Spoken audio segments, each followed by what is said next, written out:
What if I told you that the Zodiac you think you know is actually a corrupted version of an ancient biblical star map that tells the complete story of God's redemptive plan? The Mazzaroth, mentioned in the book of Job, is a divinely ordained celestial narrative that predates modern astrology by thousands of years and contains prophetic truths that will completely change how you see the night sky. In this video, you're about to discover how Satan hijacked God's original star gospel and turned it into the deceptive astrology millions follow today. But before we dive in, if you're new to this channel, consider hitting that like and subscribe button if you haven't already. Your support means we can continue producing these highly researched videos so you can enjoy learning something new or pass the time. Also, let us know where you're watching from and what time it is. We're building a global community here. So without further ado, let's begin, shall we? The heavens declare, an introduction to the Mazzaroth. Look up on a clear night. The stars stretch across the darkness like scattered diamonds. They've been there since the beginning, silent witnesses to every human story. But what if they tell a story of their own? The ancient world knew something we've forgotten. They looked up and saw more than random lights. They saw a narrative written in fire across the velvet sky. This wasn't the corrupt fortune-telling that came later. This was something older, something given. The word Mazzaroth appears in the oldest book ever written. Job heard it spoken by the voice of God himself. The word carries weight. In Hebrew, it means the constellations or the signs of the Zodiac. But strip away centuries of misuse, strip away horoscopes and newspaper predictions. What remains is startling. God placed these lights in the heavens with purpose. Genesis tells us he set them there for signs and for seasons and for days and years. Signs. The Hebrew word is uth. Beyond marking time, these celestial bodies were designed to communicate. They were meant to tell us something. The stars were never intended for fortune-telling. That corruption came later, when humanity twisted a divine gift into a tool of manipulation. The original message had nothing to do with predicting whether you'd meet your soulmate on Tuesday. The message was grander, more universal, more eternal.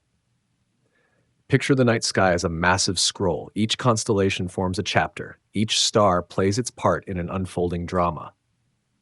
The story begins with a promise. It moves through conflict. It ends in triumph.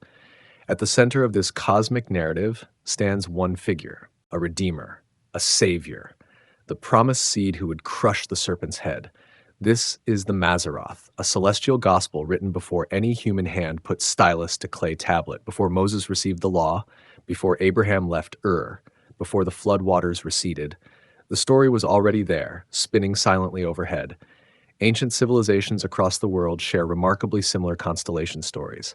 Egypt knew them, Babylon knew them. Distant cultures, separated by oceans, somehow carried the same celestial narrative. This suggests a common source, a single origin point before humanity scattered across the earth. The Apostle Paul wrote that the heavens declare God's glory to all nations. He quoted an ancient psalm, "Their voice goes out into all the earth, their words to the ends of the world." This wasn't metaphor. The message truly reached everywhere, transcending language barriers and cultural boundaries. When God created light on the first day, he separated it from darkness. On the fourth day, he placed lights in the heavens, the sun to rule the day, the moon to govern the night, and the stars, countless stars, each one positioned with precision, each one carrying purpose. These weren't afterthoughts. The Creator didn't scatter them randomly like salt across a table. Every placement mattered. Every grouping held meaning. The ancient peoples understood this. They looked up and read the story written in the sky. Modern astronomy has lost this perspective. We catalog stars by number. We measure their distance in light years. We analyze their chemical composition. All valuable knowledge, but we've forgotten to ask what they mean. The Mazzaroth invites us to remember. Come on a journey through the heavens, walk through the ancient star paths, see what our ancestors saw, understand what they understood. The story waiting above might be the oldest story ever told, and yet it speaks to this present moment with startling clarity. The corruption of astrology has made many dismiss the stars entirely. But that's like throwing away a priceless letter because someone once forged your signature. The original message still matters. The truth still shines. This isn't about reading your daily horoscope. This is about reading the mind of God. He wrote in fire. He wrote before ink existed. He wrote a love letter to humanity in the only language that could reach every tribe, every tongue, every nation. The journey begins now. Look up, the heavens are declaring something.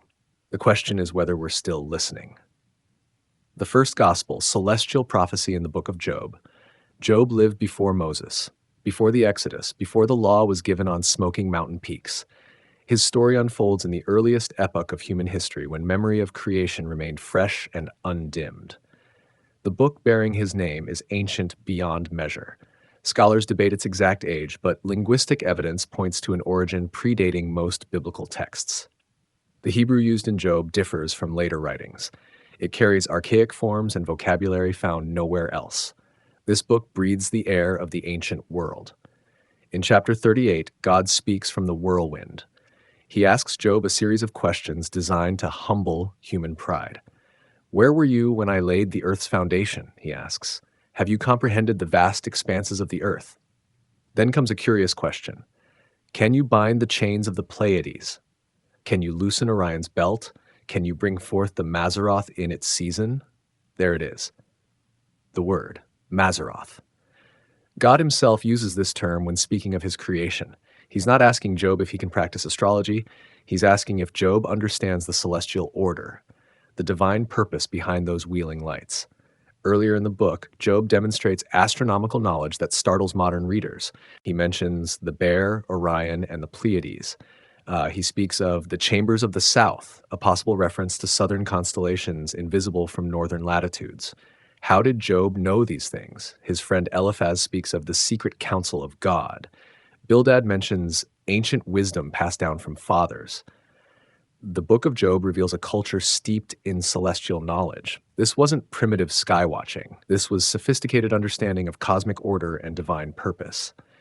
The Pleiades cluster appears multiple times in ancient texts. 7 sisters, though most people can see only 6 with unaided eyes. The Japanese called them Subaru. The Greeks wove elaborate myths around them, but Job knew them as something else, a bound cluster, chains holding them together. Modern astronomy confirms this. The Pleiades are gravitationally bound. They move through space as a unit. How did ancient Job know this? He couldn't measure gravitational forces. He had no telescopes, yet he spoke of chains binding them together. Orion, too, receives special mention. The mighty hunter strides across winter skies, his belt 3 bright stars in perfect alignment. Job asks if anyone can loosen those bands. Again, modern science reveals something remarkable. The stars in Orion's belt are not gravitationally bound. They appear aligned from our perspective, but sit at vastly different distances. They're loose, in a sense, Job somehow understood. This astronomical precision in the oldest book of the Bible points to something profound. Job inherited knowledge from an earlier source. He didn't invent these concepts. He received them. Where did this knowledge originate? The text offers hints. Job lived during the patriarchal period.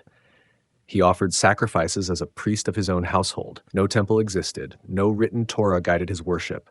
Yet he knew God. He understood divine order. He spoke of things that wouldn't be written down for centuries. Some scholars suggest Job lived in the land of Uz, possibly in the region of Edom, south and east of the land that would become Canaan. Others place him in the territories near ancient Mesopotamia. Regardless of exact location, he dwelt in that ancient world where the night sky held profound meaning. The Mazzaroth knowledge Job possessed didn't come from Babylon. It predated Babylonian astronomy. It didn't come from Egypt. It predated the pyramids. This knowledge came from an earlier source, perhaps from the very beginning. Consider the timeline. Adam lived 930 years. His son Seth lived 912 years. These patriarchs could pass knowledge directly across many generations. By the time Job lived, only a handful of human links separated him from creation itself. What if the Mazzaroth story was given at the very beginning? What if God showed Adam the meaning written in the stars? Knowledge passed from Adam to Seth, from Seth to Enosh, down through Methuselah, who lived longer than any human before or since. Methuselah's life overlapped with Adam's by 243 years. His life overlapped with Shem's by 98 years. Shem lived into Abraham's lifetime. The chain of transmission was short. The potential for accurate preservation was high. Job stood in that stream of ancient knowledge. When he spoke of the Mazzaroth, he spoke of something older than nations, older than written language, as old as the stars themselves. God's question to Job carries weight beyond astronomical curiosity. Can you bring forth the Mazzaroth in its season? This isn't just about constellations appearing at certain times of year. This is about divine timing, appointed seasons, the unfolding of a predetermined plan written in the heavens before humanity needed it written anywhere else. Job couldn't bring forth the Mazzaroth. Only God could do that. Only the Creator could ordain both the message and its timing. But Job could read it, he could understand it, he could pass it to the next generation. The book of Job gives us our first biblical glimpse of this celestial gospel. The oldest text points to the oldest message. Before ink, there was starlight. Before parchment, there was the dark velvet of space. The heavens were declaring something. Job heard the declaration. A clock in the sky, the purpose of the sun, moon, and stars. Genesis opens with darkness covering the deep. Then God spoke, "Let there be light." Light came first, light before light bearers. This puzzles casual readers. How can light exist before the sun? The text answers this by separating the creation of light itself from the creation of light holders.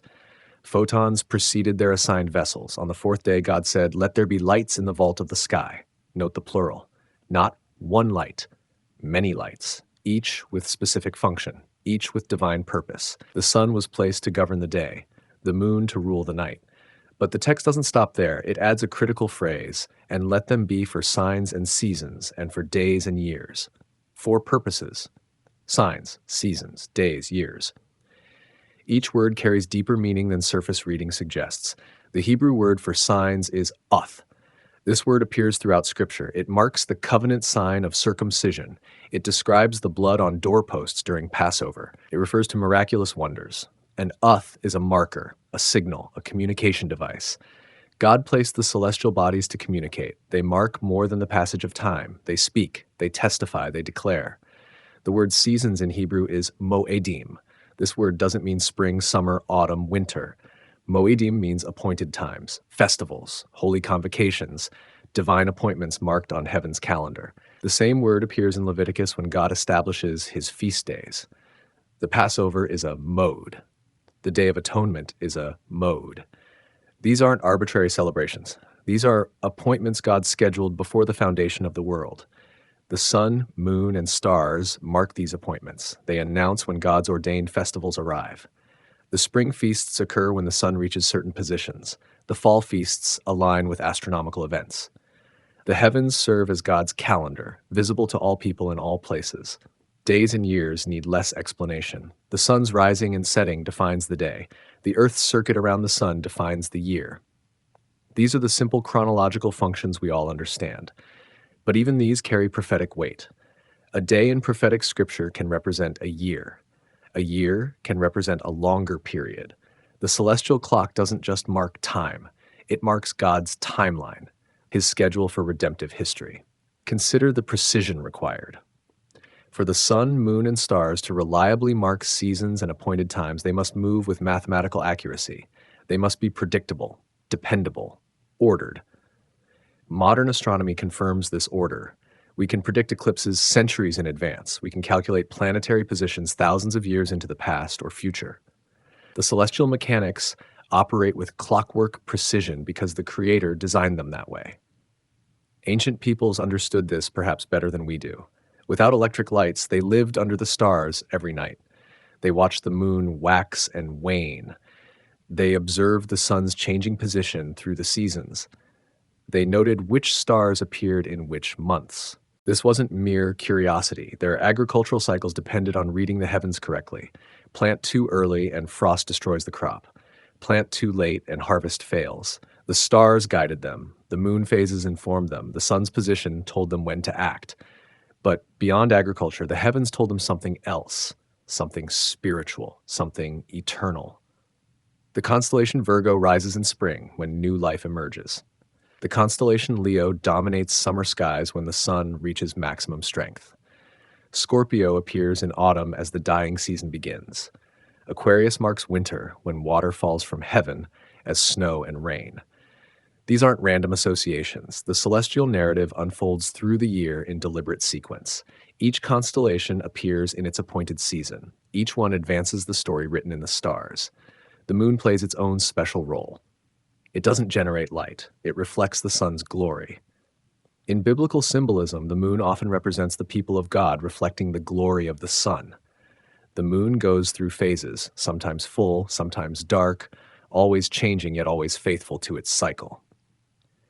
Jewish festivals align with moon phases. Passover occurs at the first full moon after the spring equinox.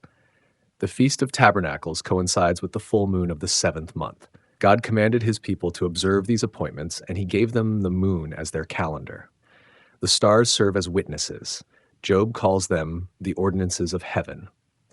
The prophet Jeremiah speaks of God's covenant with day and night, with the fixed laws governing the heavens. These laws don't change. They can't be broken. They stand as testimony to the Creator's faithfulness. When God promised Abraham descendants as numerous as the stars, he did more than make a numerical comparison. He linked Abraham's seed to the celestial testimony. Look up, Abraham. Count the stars if you can. Your offspring will carry the message those stars proclaim. The Magi followed a star to find the newborn king. This wasn't astrology. This was reading the signs God placed in heaven. The wise men understood that something significant was marked in the sky. They traveled far, following the celestial announcement of the appointed time. Jesus himself spoke of signs in the heavens preceding his return. The sun would be darkened, the moon would not give its light, stars would fall from the sky. These cosmic disturbances signal the end of the age. The heavens declare not just the beginning of the story, but also its conclusion. The sun, moon, and stars form a divine communication system. They speak to all nations simultaneously. No translation needed. No language barrier exists. The sky looks the same, whether viewed from ancient Mesopotamia or modern Manhattan. God placed this system in the sky on day 4. Before humanity appeared on day 6, the message was already overhead. The clock was set. The signs were positioned. The appointed times were marked. All that remained was for humanity to look up and understand. The original 48, mapping the ancient starry narrative. Before Greece rose to power, before Rome built its empire, before the great civilizations we study in history books, there existed a complete celestial map, 48 constellations, not the 88 recognized today, the original 48. These aren't Greek inventions. The Greeks inherited them. They renamed them. They attached their mythology to them. But they didn't create them. Evidence for this claim appears in multiple ancient sources. The Egyptians knew these constellations. The Babylonians recorded them. The Chinese had parallel systems. The Indian subcontinent preserved similar patterns. Cultures separated by vast distances somehow shared the same basic star groupings. This points to a common origin, a single source predating the scattering of peoples, a time when humanity still shared one language, one culture, one understanding of the heavens. The Bible speaks of this time. After the flood, all humanity descended from Noah's 3 sons. They settled in the plain of Shinar. They spoke one language, they shared knowledge, they carried memories of the world before the deluge. When God confused their languages at Babel, peoples scattered. They carried pieces of the original knowledge with them. The celestial story fragmented into various cultural expressions, but the core pattern remained recognizable. The original 48 divide into 3 groups. 12 primary constellations form the ecliptic, the path the sun appears to travel through the year. Each of these 12 has 3 supporting constellations called decans. 12 times 3 equals 36. Add the 12 primary constellations and you get 48. Each decan elaborates on the story told by its primary constellation. They fill in details, they expand the narrative, they clarify meaning that might otherwise remain obscure. Take Virgo, for example. The primary constellation shows a virgin holding a branch in one hand and an ear of grain in the other. The branch symbolizes the promised branch of righteousness. The grain represents the seed of the woman. Already we see messianic themes. Virgo's 3 decans complete the picture. Coma Berenices shows a woman holding a child. Centaurus depicts a two-natured being, both human and beast, preparing a sacrifice. Boots, the coming one, holds a sickle ready for harvest. These 3 images expand Virgo's message. A virgin bears a promised child, A sacrifice prepares the way, a harvester comes. This pattern repeats through all 12 primary constellations. Each tells part of the story. Each is elaborated by 3 deacons. Together they form a continuous narrative spanning the entire year. The Greeks corrupted this system. They imposed their myths onto the original meanings. Zeus became associated with various constellations. Hercules replaced an earlier figure. Andromeda's story shifted from its original context, but traces of the original narrative survived. Even Greek myths, stripped of their polytheistic veneer, often retain core elements pointing back to older truths. The Roman writer Manilius, in his work Astronomica, documented the ancient zodiac system around the time of Christ. The Jewish historian Josephus claimed that the children of Seth, the righteous son of Adam, first mapped the stars and passed this knowledge to their descendants. Ancient Arab traditions preserved star names that predate Islam. Many of these names carry Hebrew or Semitic roots. They speak of concepts found in biblical texts. The star Fomalhaut means the mouth of the fish. Algol means the demon's head. These aren't Arabic inventions. They're ancient designations preserved in the Arabic language. The zodiac we know today runs from Aries to Pisces, but this may not be the original order. Evidence suggests the ancient zodiac began with Virgo and ended with Leo. This arrangement tells a more coherent story, beginning with the Virgin's promised seed and ending with the lion's final victory. When you arrange the constellations in this order, they form 3 distinct volumes or acts of a cosmic drama. Volume 1, from Virgo to Sagittarius, tells of the coming Redeemer. The Virgin bears a child. The scales weigh the price of redemption. The scorpion threatens but is crushed. The archer aims his arrow at the enemy's heart. Volume 2, from Capricorn to Gemini, shows the redeemed and their journey. The sea-goat rises from death to life. The water-bearer pours out blessing. The fish struggle bound together. The ram leads his flock. The bull displays power. The twins show union. Volume 3, from Cancer to Leo, depicts the consummation. The crab holds its prey securely. The lion conquers and reigns supreme. The story reaches its climax and conclusion. Each volume contains 4 primary constellations. Each primary constellation has 3 deacons. 4 times 3 times 3 equals 36 supporting images plus 12 primary ones. 48 total. This mathematical precision suggests design. This isn't random grouping of stars. This is architecture, structure, intentional composition. The ancient world understood this structure. They passed it from generation to generation. When civilizations fell, fragments survived. When languages changed, the stars remained. The Greeks tried to claim ownership of this knowledge, but their own historians admitted borrowing from more ancient sources. Eudoxus, often credited with introducing the zodiac to Greece, learned from Egyptian priests. Those priests learned from sources even older. The trail leads back through Babylon, back through Sumer, back through the earliest civilizations to a time before civilization itself, back to when humanity still remembered, back to the beginning. 48 constellations, 12 primary stories, 36 supporting details. 1 message, 1 redeemer. 1 hope written in fire across the darkness. The ancients knew this. They saw it. They told it. Now we must remember what they understood. Volume 1, The Redeemer, introducing the prophetic thread, Virgo to Libra. Every story needs a beginning. The celestial narrative begins with a woman and a promise. Virgo rises in the eastern sky each spring. She appears as a woman reclining in the heavens, holding a branch in one hand and grain in the other. The ancients called her the Virgin. Not a woman who had borne children and became widowed. A virgin, one who had never known a man. This image stood in the sky long before the prophet Isaiah wrote of a virgin conceiving and bearing a son. The promise existed before the prophecy was recorded in ink. The stars declared it first. The Hebrew name for Virgo is Bethulah, meaning virgin. The Arabic name is Adara, the pure virgin. Ancient star charts from Babylon and Egypt show this same figure. The identity remains consistent across cultures. A pure woman, an unblemished maiden. What does she hold? The branch in her hand represents the branch of righteousness mentioned repeatedly by Hebrew prophets.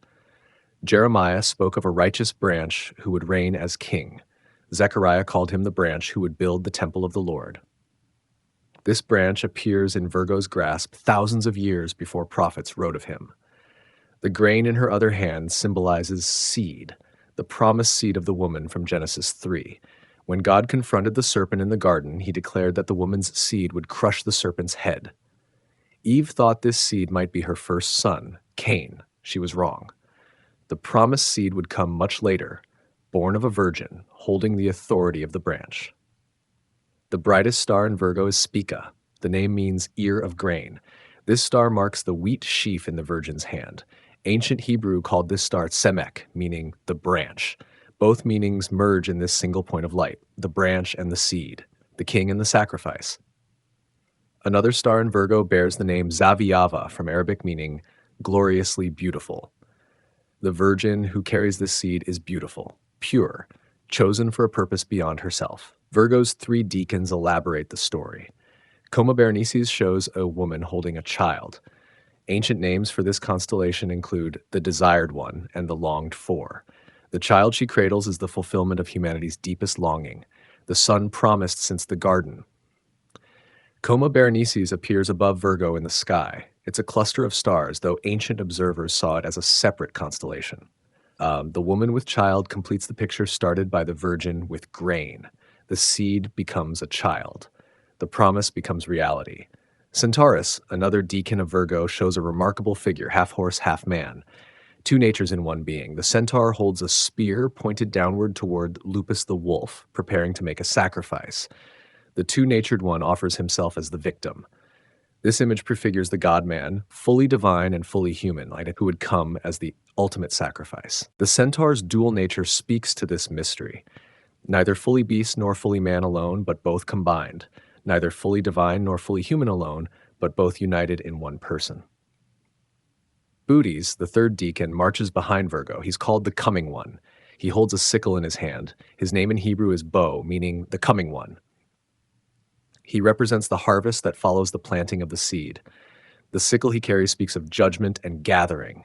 The harvest separates wheat from chaff. The Coming One will divide the righteous from the wicked.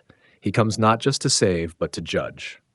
The brightest star in Bootes is Arcturus, meaning he comes.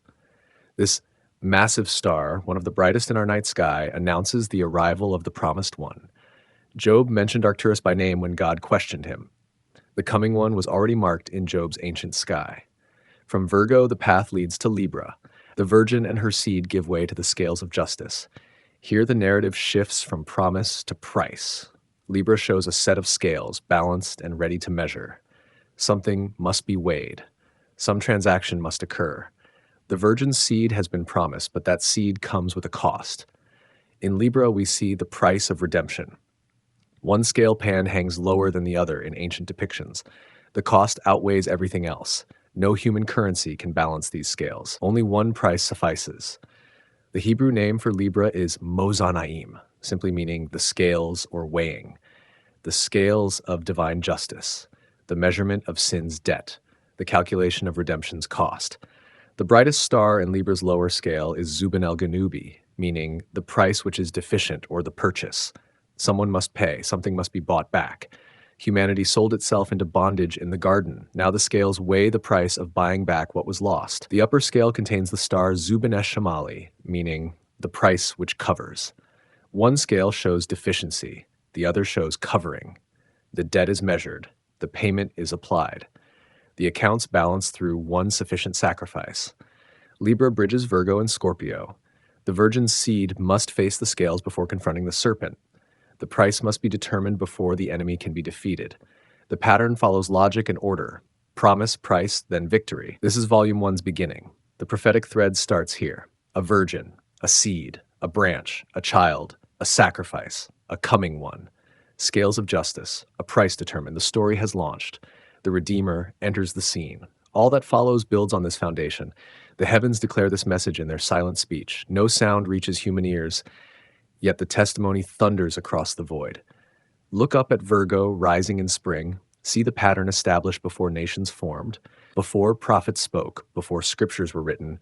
The stars already told the story. They wait for us to remember. The promise of the seed, Virgo, Coma, and Centaurus.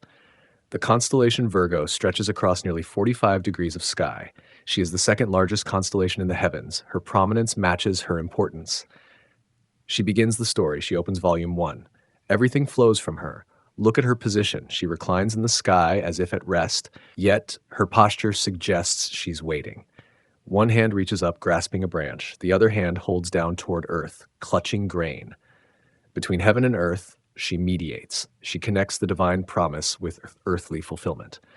The branch she holds comes from the root of Jesse. Isaiah saw this branch carrying the Spirit of the Lord. Jeremiah proclaimed this branch would execute justice in the land. Zechariah called this branch by name, the Lord our righteousness. The virgin holds this future in her grasp.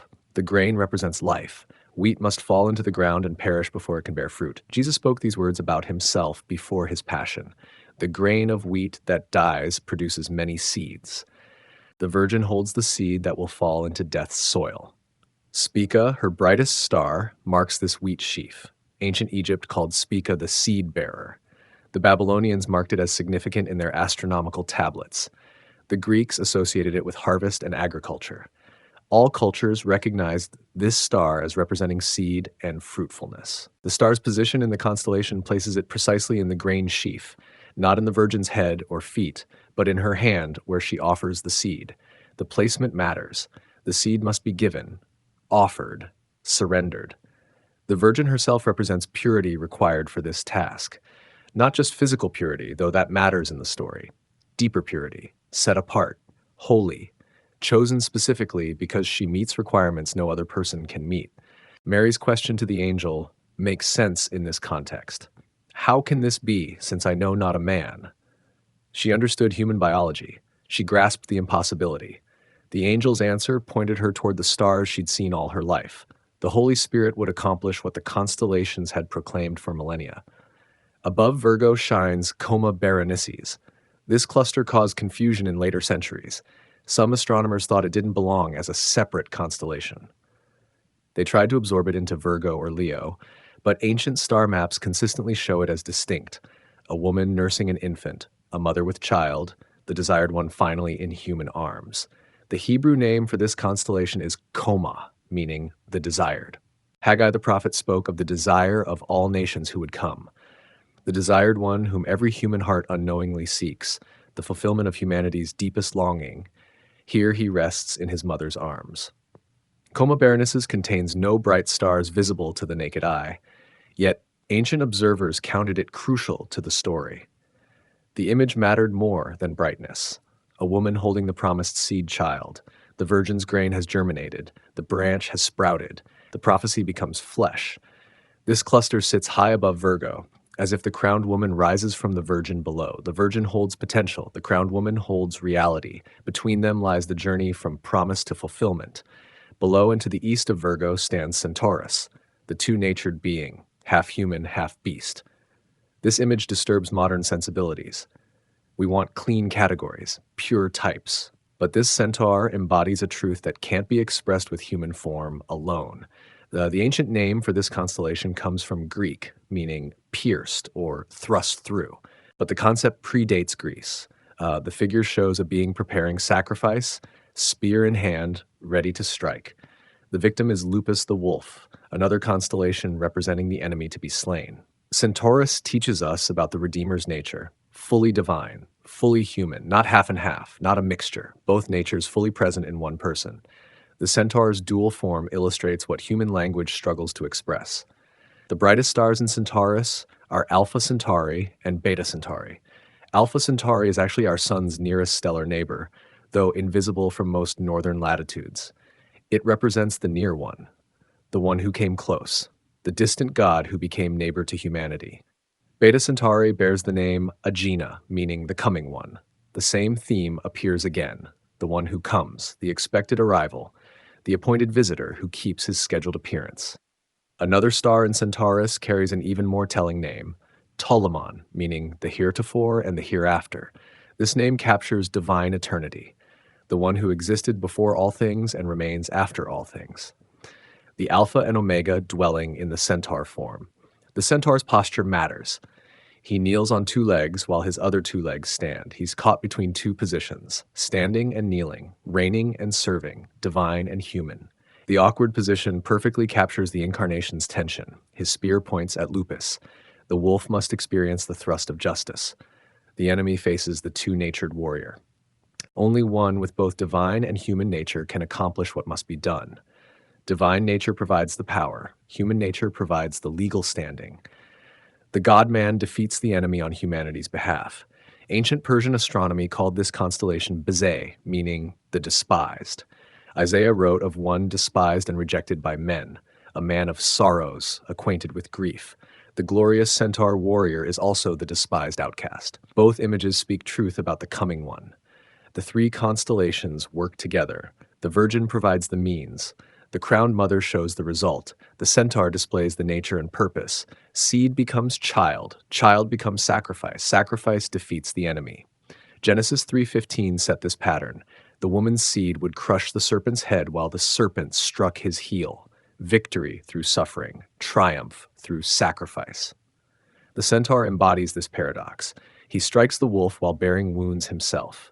Every spring, Virgo rises. Every year, the story repeats in the sky. The virgin brings the seed. The mother cradles the child. The warrior prepares the sacrifice. The pattern established before human memory still declares itself overhead. This is the promise of the seed, not abstract theology, not philosophical speculation. A virgin, a child, a two-natured warrior. All written in fire across the void before prophets spoke it, before scribes recorded it, before apostles proclaimed it. The heavens knew, the stars declared, the ancient ones understood. The price of redemption, Libra, the cross, and the victim. From the virgin and her child, the path leads to scales. The celebration gives way to calculation. The promise meets the price. Libra hangs in the autumn sky, two scale pans suspended from a beam. Ancient cultures universally recognize this image as weighing or measuring. Justice requires accurate scales. Redemption demands precise accounting. The constellation appears between Virgo and Scorpio. After the seed is promised and before the enemy is defeated, the price must be determined. No victory comes free. Someone must pay. Something must balance the debt. In ancient Babylon, this constellation represented a measuring device. Egypt saw it as scales of justice. The Arabs called it al-Zubana, meaning the purchase. Different cultures, same basic understanding. Something is being weighed to determine a purchase price. The Hebrew name Mozanim simply means the scales. No elaborate interpretation needed. The image speaks for itself. The scales of divine justice that measure human sin against divine righteousness. The measurement finds us lacking. The debt exceeds our ability to pay. Two stars dominate Libra. Zubin el-Ganubi marks the southern scale. The name means the price which is deficient, or the purchase. This scale measures what we owe. The debt, the obligation, the amount due, the accounting of sin across all humanity through all ages. The sum staggers comprehension. Zubin Eshemali marks the northern scale. The name means the price which covers. Here sits the payment, the covering, the sufficient sacrifice.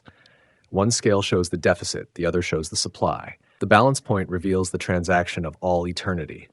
In older star charts, one scale hangs lower than the other. The weight tips the balance. The price weighs more than anything else in creation. Nothing in the universe holds equal value to what must be paid for human redemption. Ancient astrologers corrupted this image. They made Libra about weighing human deeds. Good works versus bad works. Human merit versus human failure. But that's not the original meaning. This isn't about measuring human achievement. This is about measuring the price of redemption itself. The three deacons of Libra complete the picture. Each one shows a different aspect of the payment required. Crux. The southern cross hangs below Libra in southern skies. Northern observers cannot see this constellation. It remains hidden below their horizon. But for those in southern latitudes, the cross shines brilliantly. The ancient name for this constellation appears in various forms across cultures, but the cross shape remained consistent. Four bright stars form the distinctive pattern, a vertical beam intersecting a horizontal beam. The instrument of execution, the altar of sacrifice. The brightest star in Crux is Acrux, marking the foot of the cross. The second brightest is Bcrux at the left arm. These stars guide sailors navigating southern waters. They point toward the south celestial pole, but more importantly, they point toward the means of redemption. Job mentioned the chambers of the south in his ancient discourse. Some scholars believe he referenced these southern constellations invisible from his northern location, yet he knew of them. Knowledge of the complete celestial picture existed even in his era. The cross stands empty in crux. No figure hangs there. The constellation shows the instrument, not the victim. Yet, the stars declare the method before the event occurs. The pattern of redemption established in the sky waits for history to fulfill it. The second deacon is Lupus, the wolf. This victim constellation appears near the centaur's spear. The wolf represents the enemy, the prey about to be slain, the sacrifice that must be made. But Lupus carries double meaning. In ancient understanding, the wolf also represented the lamb. One Hebrew word encompasses both concepts. The enemy must be dealt with, but the method involves a lamb, the Lamb of God who takes away the sin of the world. Lupus lies dying in the sky. The centaur has struck. The wolf lamb has received its wound. The sacrifice is in progress. The victim has been chosen and accepted. Ancient Arabian star names within Lupus speak of punishment and sacrifice. One star means the victim, another means the offering.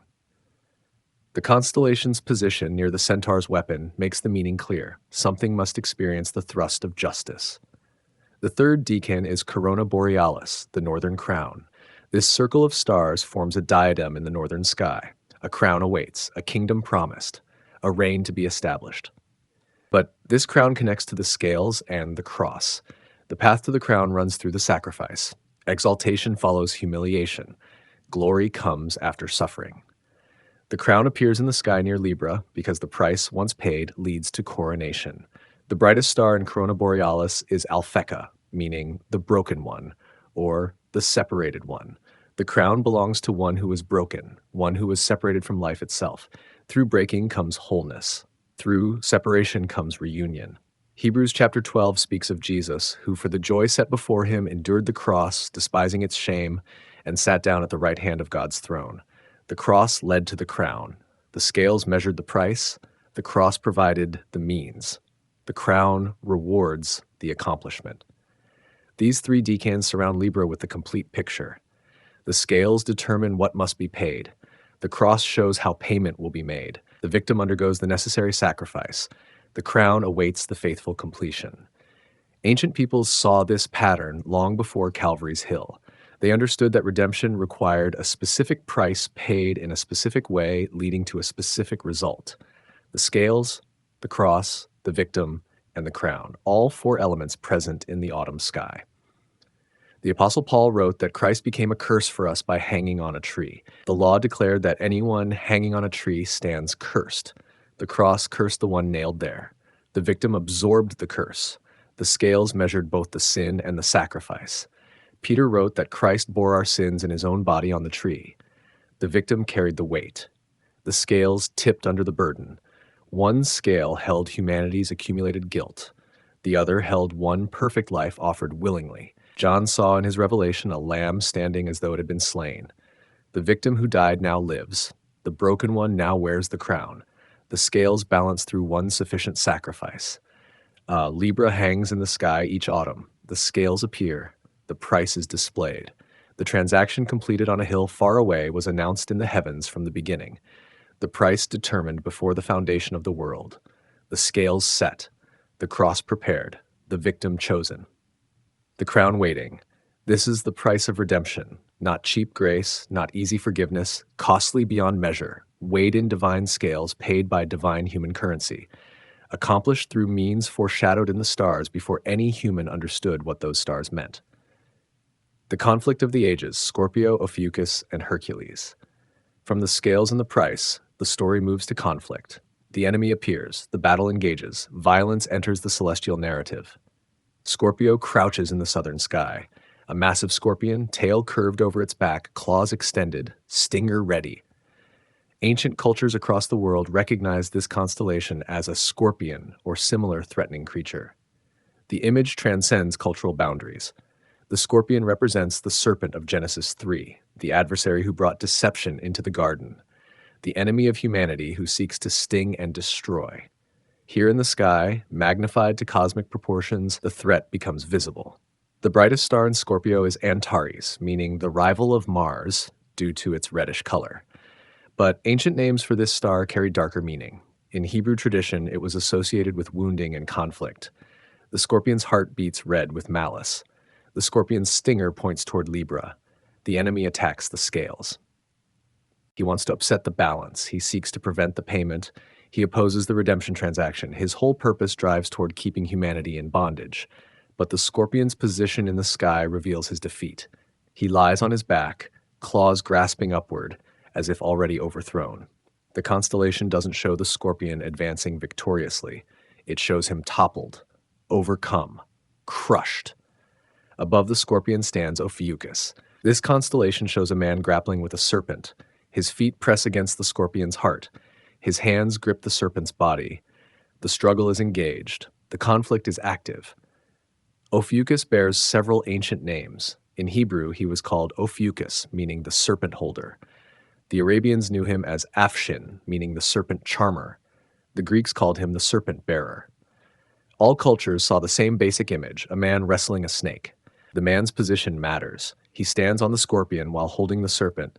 Both enemy forms receive his attention. His heel presses against the scorpion's heart, crushing it.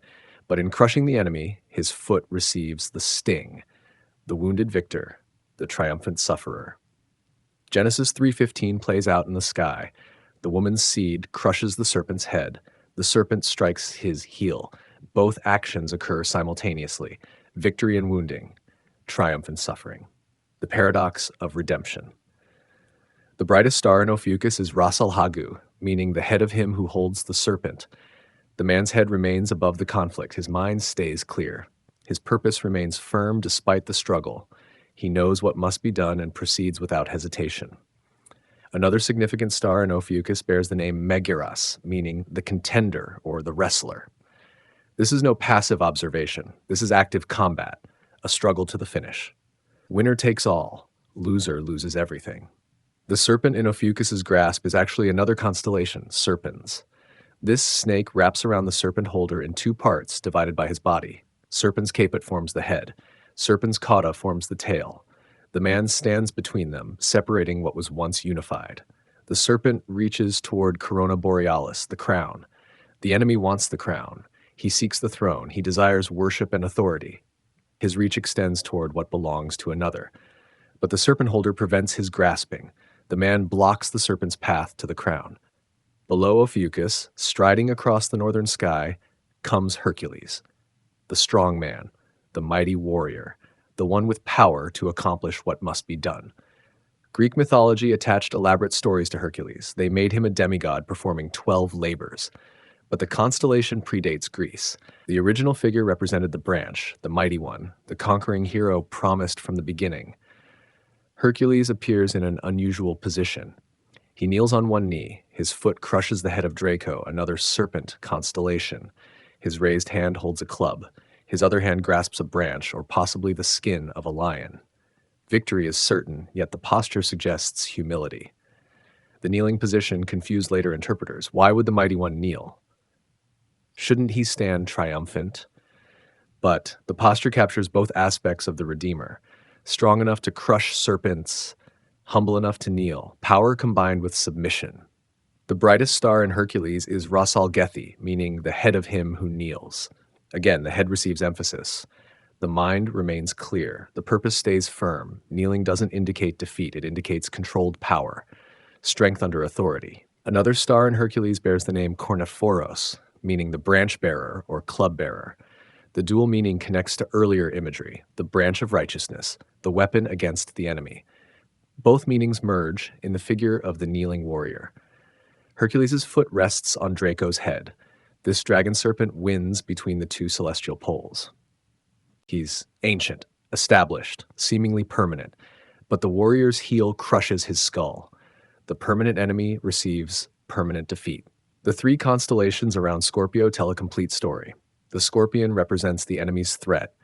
Ophiuchus shows the struggle and wounding. Hercules displays the ultimate victory. From initial conflict through painful battle to final triumph, the pattern unfolds. Ancient peoples watching these constellations understood spiritual warfare. They grasped that an enemy opposed humanity's redemption. They saw that defeating this enemy required both struggle and sacrifice. They knew victory came through one strong enough to crush serpents, yet humble enough to kneel. Paul wrote that Jesus disarmed powers and authorities, making a public spectacle of them, triumphing over them by the cross. The conflict described in Ephesians 6 was displayed in the sky long before Paul wrote. The enemy's defeat, accomplished through the cross, was written in stars before the cross existed. John's revelation describes the dragon, that ancient serpent called the devil and Satan, being thrown down, the accuser of the brethren cast out, the enemy's ultimate defeat made final. Scorpio, Ophiuchus, and Hercules declare this end from the beginning. Each autumn, Scorpio rises. Each year, the conflict displays itself. The scorpion threatens, the serpent holder wrestles, the kneeling warrior crushes. The pattern repeats because the message remains constant. The enemy is real. The conflict is serious. The victory is certain. This is the conflict of the ages. Not metaphor, not symbolism for abstract concepts. Real enemy, real battle, real blood, real wounds, real victory. All written in the stars before the battle was fought on earth. The heavens declared the outcome before history enacted the event. The pierced Savior, Sagittarius, and the arrow of God. From conflict comes conquest. From struggle emerges the striker. From defense rises the offensive. Sagittarius enters the scene. The constellation shows a centaur archer, half man and half horse, drawing a bow. His arrow points directly at Scorpio's heart. The target is clear. The aim is true. The shot is about to be released. This centaur differs from Centaurus seen earlier. That centaur held a spear preparing sacrifice. This one holds a bow preparing judgment. Both figures share the two-natured form, but their purposes diverge. One sacrifices, one conquers. Both actions belong to the same Redeemer.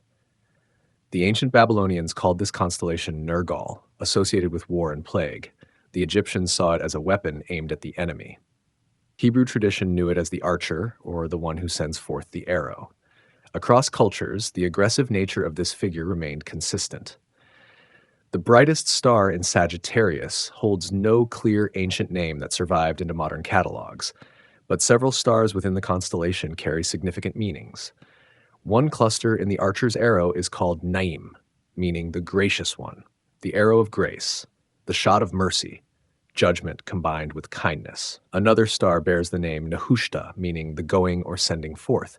The arrow leaves the bow. The judgment proceeds. The action moves forward unstoppable. The arrow points at Antares, the scorpion's heart. Precision matters here. This isn't random shooting. This is targeted execution. The enemy's vital organ receives the fatal shot. The wound will be permanent. The archer's form as a centaur continues the theme of dual nature. The God-man who sacrifices is also the God-man who judges. The humble one who kneels is also the warrior who shoots. Both aspects belong to the complete picture. Sagittarius stands with back hooves planted and front hooves raised. The stance provides maximum tension for the bow. The position generates power. The form promises devastation. When this arrow releases, nothing will stop its flight. The three deacons of Sagittarius elaborate the conquest theme. Each one adds detail to the victory announced by the archer. Lyra, the harp, hangs in the northern sky. This constellation shows a stringed instrument, but ancient names reveal darker meaning. The Arabic name is al-Nasr al-Waqi, the eagle who tears, or the falling eagle. The vulture, the bird of prey descending on the dead. How does a harp become an eagle? The answer lies in understanding the sacrifice. The harp represents praise. The eagle represents judgment. The constellation combines both concepts. Praise rises from the sacrifice that brings judgment on the enemy. The brightest star in Lyra is Vega, one of the most luminous stars in our night sky. The name means he shall be exalted. Through sacrifice comes exaltation. Through death comes glory. The falling eagle rises again as the exalted one. Another star in Lyra bears the name Sheliak, meaning the sent one, or the eagle. Again, the bird of prey appears. The sent one comes as judgment. The eagle descends on the enemy's corpse. Ara, the altar, appears below Sagittarius in southern skies. This constellation shows the burning altar, the place of sacrifice, the location where offerings burn. But this altar burns upside down in the sky. The fire falls downward rather than rising upward. This represents judgment rather than worship. The fire that usually consumes sacrifices now consumes the enemies of God. The altar becomes an instrument of wrath. Ancient star names within Ara speak of completion and fulfillment. The sacrifice is finished, the offering is accepted, the altar's purpose is accomplished. Nothing remains but the burning of chaff. The third deacon is Draco, the dragon. This serpent constellation wins between the two celestial poles. He's the great dragon mentioned in Revelation, the ancient serpent who deceived the whole world, the enemy in his most exalted form. Draco's position near the pole meant ancient peoples saw him as the guardian of the heavens. He seemed permanent, established, eternal. His coils wrapped around the very axis of the sky. Surely he could never be moved. But Hercules' foot rests on Draco's head. The kneeling warrior crushes the cosmic serpent. The seemingly eternal enemy faces terminal defeat. His position near the pole doesn't protect him. His ancient establishment doesn't save him. The brightest star in Draco is Thuban. 4,000 years ago, due to Earth's axial precession, Thuban served as the pole star. Ancient peoples saw the dragon's eye as the center point around which all heaven revolved. The enemy appeared to rule the cosmos, but precession moved the pole. Thuban lost its position. The dragon's centrality proved temporary. Time revealed his defeat. The heavens themselves testified against his claim to permanence. Another star in Draco bears the name Rastaban, meaning the head of the serpent. This marks the target. The arrow aims here. The foot crushes here. The enemy's head must be destroyed. Sagittarius brings all these elements together. The archer draws his bow. The harp eagle descends. The altar burns in judgment. The dragon writhes under the warrior's heel. Victory proceeds systematically. Each element contributes to the enemy's total destruction. The Apostle John saw heaven opened and a white horse appear. Its rider is called Faithful and True. With justice he judges and makes war. His eyes are like blazing fire. Out of his mouth comes a sharp sword with which to strike down the nations. He treads the winepress of God's fury. On his robe and thigh appears the name King of Kings and Lord of Lords. This rider is Sagittarius fulfilled, the archer whose arrow never misses, the judge whose verdict stands eternal, the warrior whose victory remains permanent. Each winter, Sagittarius dominates the southern sky. The archer stands ready, the arrow points true, the decans surround him with images of victory. The pattern repeats because the message endures. The enemy will be defeated, the arrow will fly, the judgment will fall. The victory belongs to the pierced Savior who is also the conquering King. This is the pierced Savior, wounded in the conflict, victor in the battle. Archer sending the fatal shot. The one who suffered is the one who conquers. The one who knelt is the one who reigns.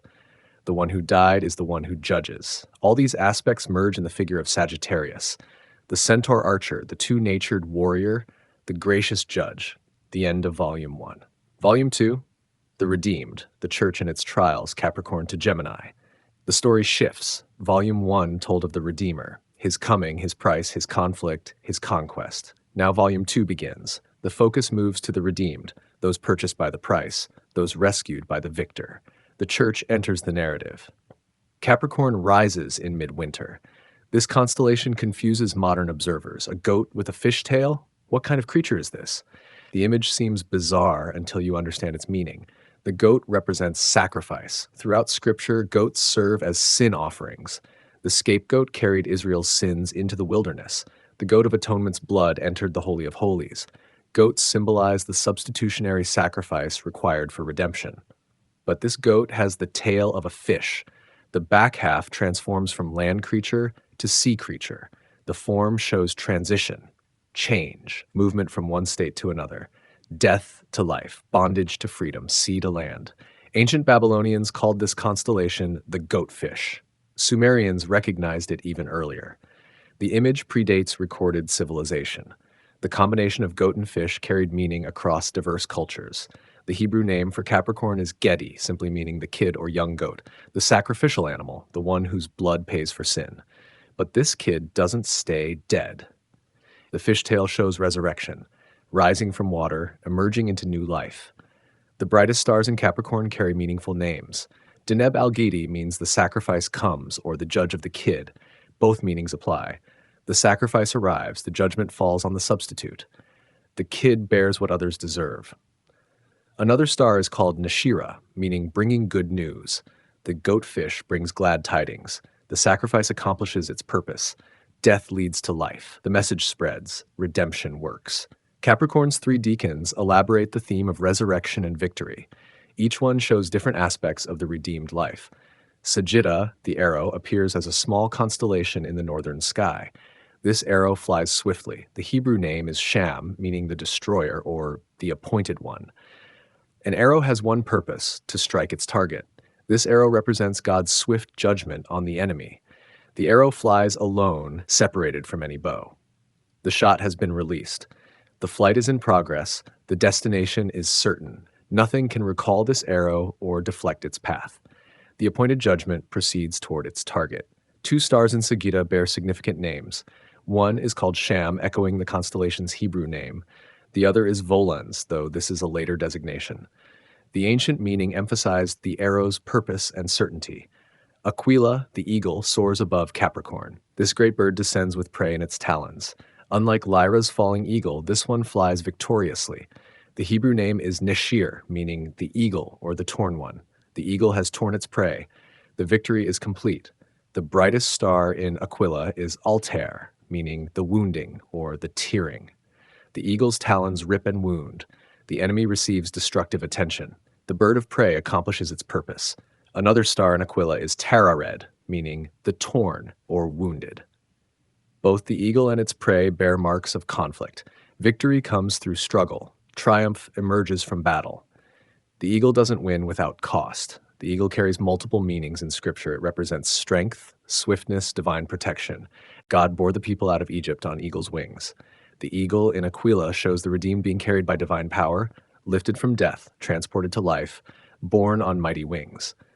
Delphinus, the dolphin, completes Capricorn's deacons. This small constellation shows a fish leaping from water. The ancient name carries meanings of multiplying or pouring forth. Life emerging from death waters. Abundance following scarcity. The dolphin represents the redeemed soul rising from the grave of baptism, the old life drowned, the new life emerging, death left behind in the depths, life leaping into light and air. The brightest stars in Delphinus form a distinctive pattern. Ancient Arabs called the constellation Al-Salib, the cross. The shape suggested cruciform structure. Even the leaping fish connects to the cross. Life through death, resurrection through burial. Capricorn stands as the gateway to Volume 2. The sacrifice is complete. The resurrection occurs. The redeemed emerge. Now their story begins, their trials, their journey, their ultimate destination. The transition from Volume 1 to Volume 2 marks a shift in perspective. We've seen what the Redeemer accomplished. Now we see what happens to those he redeemed. The price has been paid. The scales balanced. The enemy crushed. The arrow shot. What comes next? The redeemed enter the story, not as passive observers, but as active participants. Their journey through the remaining constellations will show trials faced, victories won, and ultimate security achieved. Paul wrote to the Romans about being buried with Christ through baptism into death. Just as Christ was raised from the dead through the Father's glory, we too might live a new life. Capricorn depicts this transition. The goat dies, the fish lives, the sacrifice transforms into resurrection. Peter wrote that we are a chosen people, a royal priesthood, a holy nation, God's special possession, that we may declare the praises of him who called us out of darkness into his marvelous light. The redeemed have a purpose, a calling, a destiny. Each winter, Capricorn marks the transition. The old year dies, the new year begins, the sacrifice becomes resurrection, the death becomes life, the bondage becomes freedom. The pattern repeats in the sky because the spiritual reality repeats in individual souls. Volume 2 has begun. The redeemed step forward. Their story will take them through water, through binding, through deliverance, through leadership, through authority, through union. From Capricorn to Gemini, the journey unfolds. The church experiences what the Redeemer accomplished. The purchased people walk the path their purchaser prepared. This is Volume 2, the redeemed. Their story matters because they matter. The Redeemer didn't just save for saving's sake. He saved to create a people, a family, a nation, a bride. The remaining constellations tell their story. The journey begins with a goatfish rising from death waters. Where it leads, the stars will show. Volume 2, the redeemed, the church and its trials. Capricorn to Gemini. The story shifts. Volume 1 told of the Redeemer, his coming, his price, his conflict, his conquest. Now Volume 2 begins. The focus moves to the redeemed, those purchased by the price, those rescued by the victor. The church enters the narrative. Capricorn rises in midwinter. This constellation confuses modern observers. A goat with a fish tail? What kind of creature is this? The image seems bizarre until you understand its meaning. The goat represents sacrifice. Throughout Scripture, goats serve as sin offerings. The scapegoat carried the nation's sins into the wilderness. The goat of atonement's blood entered the Holy of Holies. Goats symbolize the substitutionary sacrifice required for redemption. But this goat has the tail of a fish. The back half transforms from land creature to sea creature. The form shows transition, change, movement from one state to another, death to life, bondage to freedom, sea to land. Ancient Babylonians called this constellation the goatfish. Sumerians recognized it even earlier. The image predates recorded civilization. The combination of goat and fish carried meaning across diverse cultures.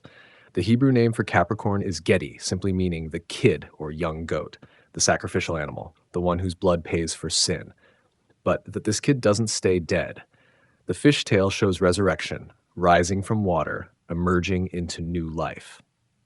The brightest stars in Capricorn carry meaningful names. Deneb al-Gidi means the sacrifice comes, or the judge of the kid.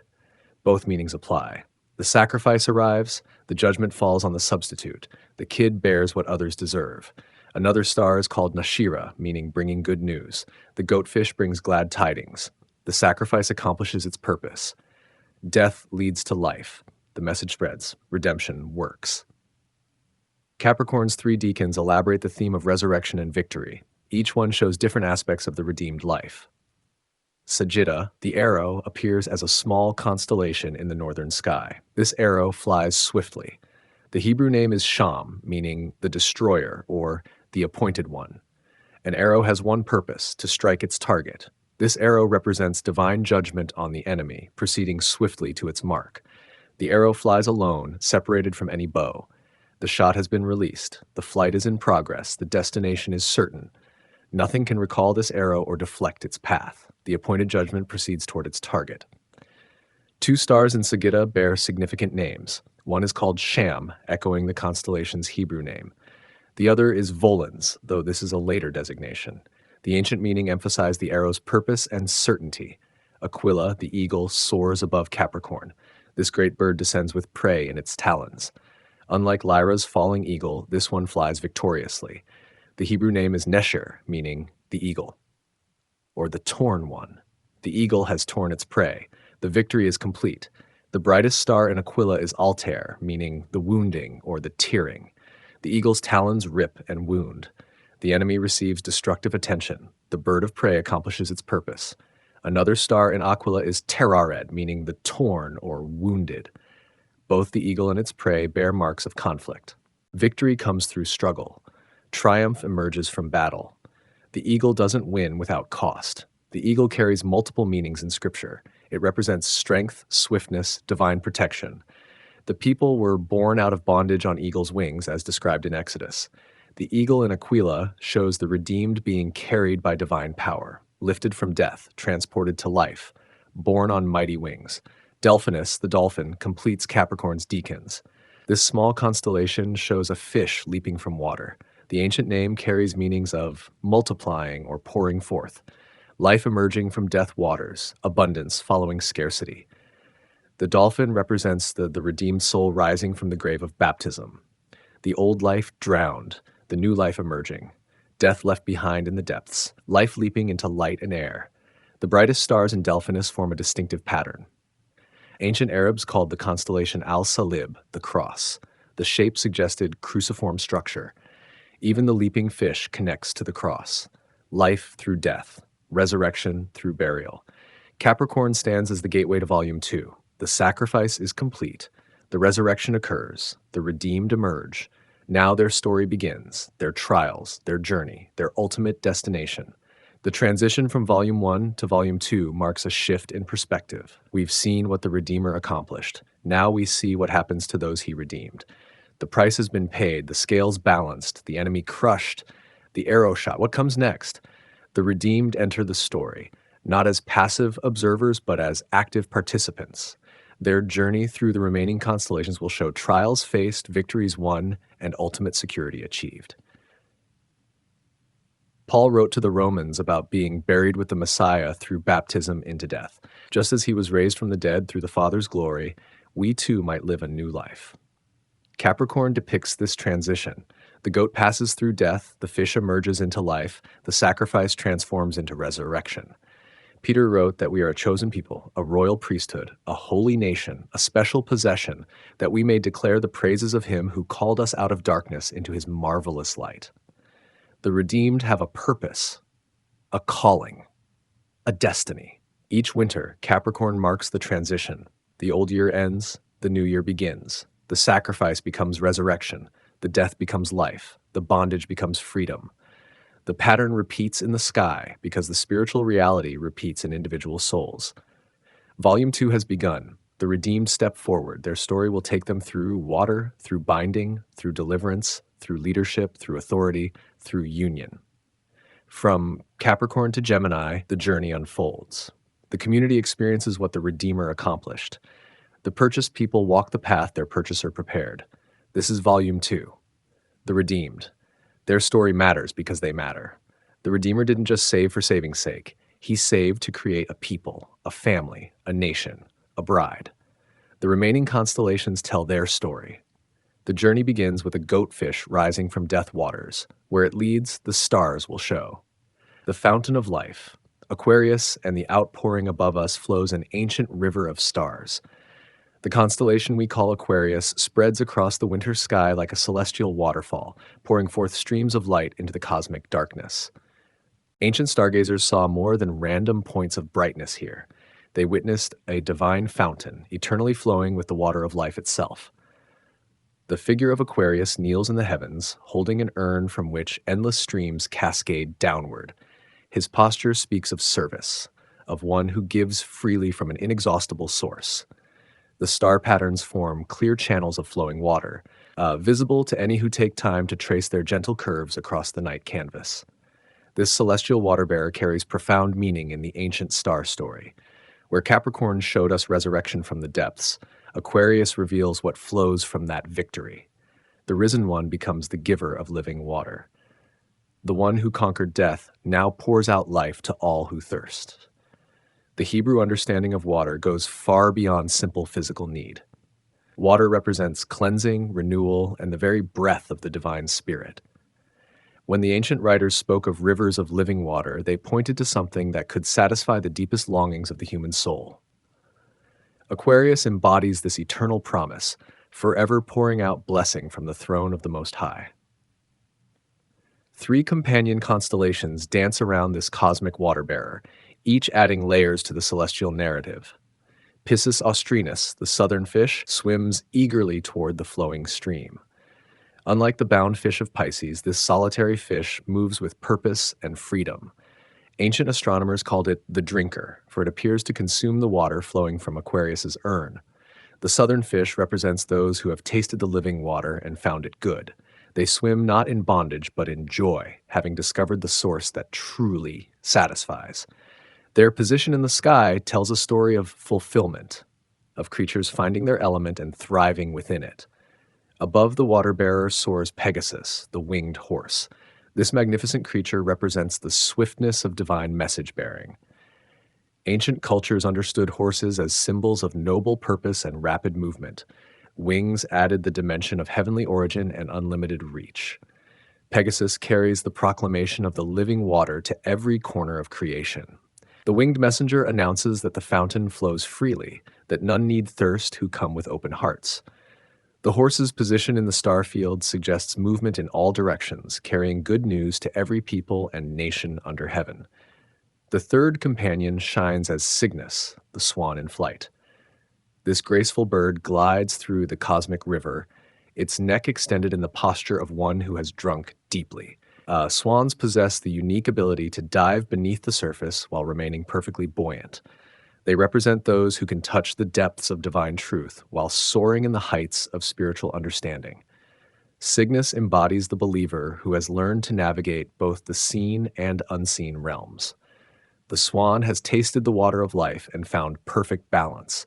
It neither drowns in the depths nor remains content with shallow waters. Instead, it moves with elegant assurance between heaven and earth. The ancient star watchers understood these patterns as chapters in a larger story. Aquarius does not stand alone in the sky, but connects directly to the surrounding narrative. The water flows from the urn toward other constellations, linking their meanings in an unbroken chain of cosmic storytelling. Modern astronomy has revealed fascinating details about the stars that form these ancient patterns. The brightest star in Aquarius bears the Arabic name Sad al-Malik, meaning the king's lucky one or the fortunate one of the king.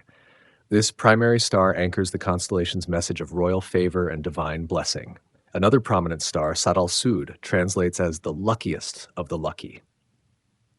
Ancient astronomers recognized these stars as harbingers of good fortune, not through magical influence, but as reminders of divine goodness. They saw in these stellar names an echo of promises spoken long before their time. The water flowing from Aquarius's urn appears to follow actual celestial geography. Star charts show the stream extending toward multiple constellations, creating visual connections across vast portions of the night sky. This stellar river system reinforces the message that divine blessing knows no boundaries or limitations. Archaeological evidence from ancient Mesopotamian tablets reveals that star watchers in those distant lands understood Aquarius as the one who brings the flood of blessing. They distinguished this beneficial flooding from destructive deluges, recognizing instead a life-giving overflow that renews and restores all it touches. The timing of Aquarius in the celestial calendar carries its own significance. This constellation reaches prominence in the sky during the season when earthly rivers often run low, when wells may fail and springs diminish. The contrast between earthly scarcity and heavenly abundance would not have been lost on ancient observers. They saw in Aquarius a promise that when earthly sources prove inadequate, a celestial fountain flows without ceasing. The stars themselves declare that divine provision operates on a different principle than earthly resources.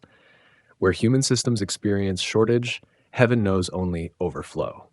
The relationship between Aquarius and the surrounding constellations reveals a beautiful progression in the star story. From Capricorn's resurrection comes Aquarius's outpouring. From the water-bearer's gift flows the response seen in Pisces. The narrative moves naturally from divine victory to divine blessing to human response. This celestial sequence mirrors the progression described in ancient scriptures. First comes the triumph over death and darkness. Then follows the pouring out of divine spirit and blessing. Finally, creation responds in worship and wonder to such magnificent grace. The ancients saw in these star patterns a promise that transcends time and culture. Aquarius pours forth blessing not just once, but continuously, not just for a few, but for all who approach with thirst. The cosmic water-bearer kneels eternally in service, forever offering the gift of life to a weary world. When we gaze upon Aquarius in our modern night sky, we witness the same patterns that sparked wonder in hearts thousands of years ago. The stars continue their ancient testimony, proclaiming that divine love flows like an endless river, always seeking those who thirst for something more than earthly satisfaction can provide. The price of deliverance: Pisces, the Band, and Andromeda. Two fish swim through the cosmic ocean, their paths forever intertwined by a stellar band that stretches across the winter sky.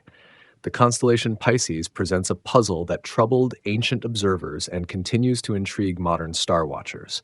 These are not free fish swimming in celestial waters. They move in bondage, tethered by chains of stars that prevent their escape. The northern fish swims toward the constellation Pegasus, as if drawn by the promise of the winged messenger's good news. The southern fish moves in the opposite direction, pulled toward the darkness of the cosmic depths. Between them stretches a band of fainter stars, clearly visible to careful observers, connecting their fates in an eternal tension. Ancient astronomers understood this cosmic drama as more than mere stellar arrangement. They saw in Pisces the story of humanity itself, creatures made for the celestial realm, yet bound by invisible chains to earthly limitation. The two fish represent the dual nature of human existence, pulled between opposing forces that shape every choice and desire. The band connecting these fish tells its own story through the individual stars that form its length. Ancient star catalogs give these stars names that speak of binding, holding, and restraint. They saw in this stellar rope the very bonds that keep souls from swimming freely in the waters of divine purpose. Near Pisces swims a constellation that adds profound depth to this celestial narrative. Andromeda stretches across the sky as a chained woman, her arms extended in a posture that speaks of both suffering and hope. Ancient observers traced her stellar outline and saw a princess bound by cosmic forces beyond her control. The story written in these stars reveals a pattern that resonates through human history. Andromeda represents those who suffer not for their own failures, but because of consequences flowing from others' choices. She bears the weight of circumstances she did not create, chained to a fate that seems unjust and inescapable. The positioning of Andromeda in the star field creates a visual connection with Pisces below. The chained woman and the bound fish share the theme of constraint, of noble creatures prevented from experiencing the freedom for which they were designed. Their stellar proximity suggests that their stories intertwine in the cosmic narrative. Ancient texts from the eastern regions describe Andromeda as the bound one or the afflicted daughter. These names carry more than astronomical meaning. They speak to a universal human experience of being held captive by forces that seem too great for individual resistance. The stars that form Andromeda's chains shine with particular brightness in the constellation pattern. Ancient astronomers noted this detail, understanding it as emphasis in the celestial story. The bonds are not hidden or obscure, but prominent features that demand attention from any serious student of the night sky.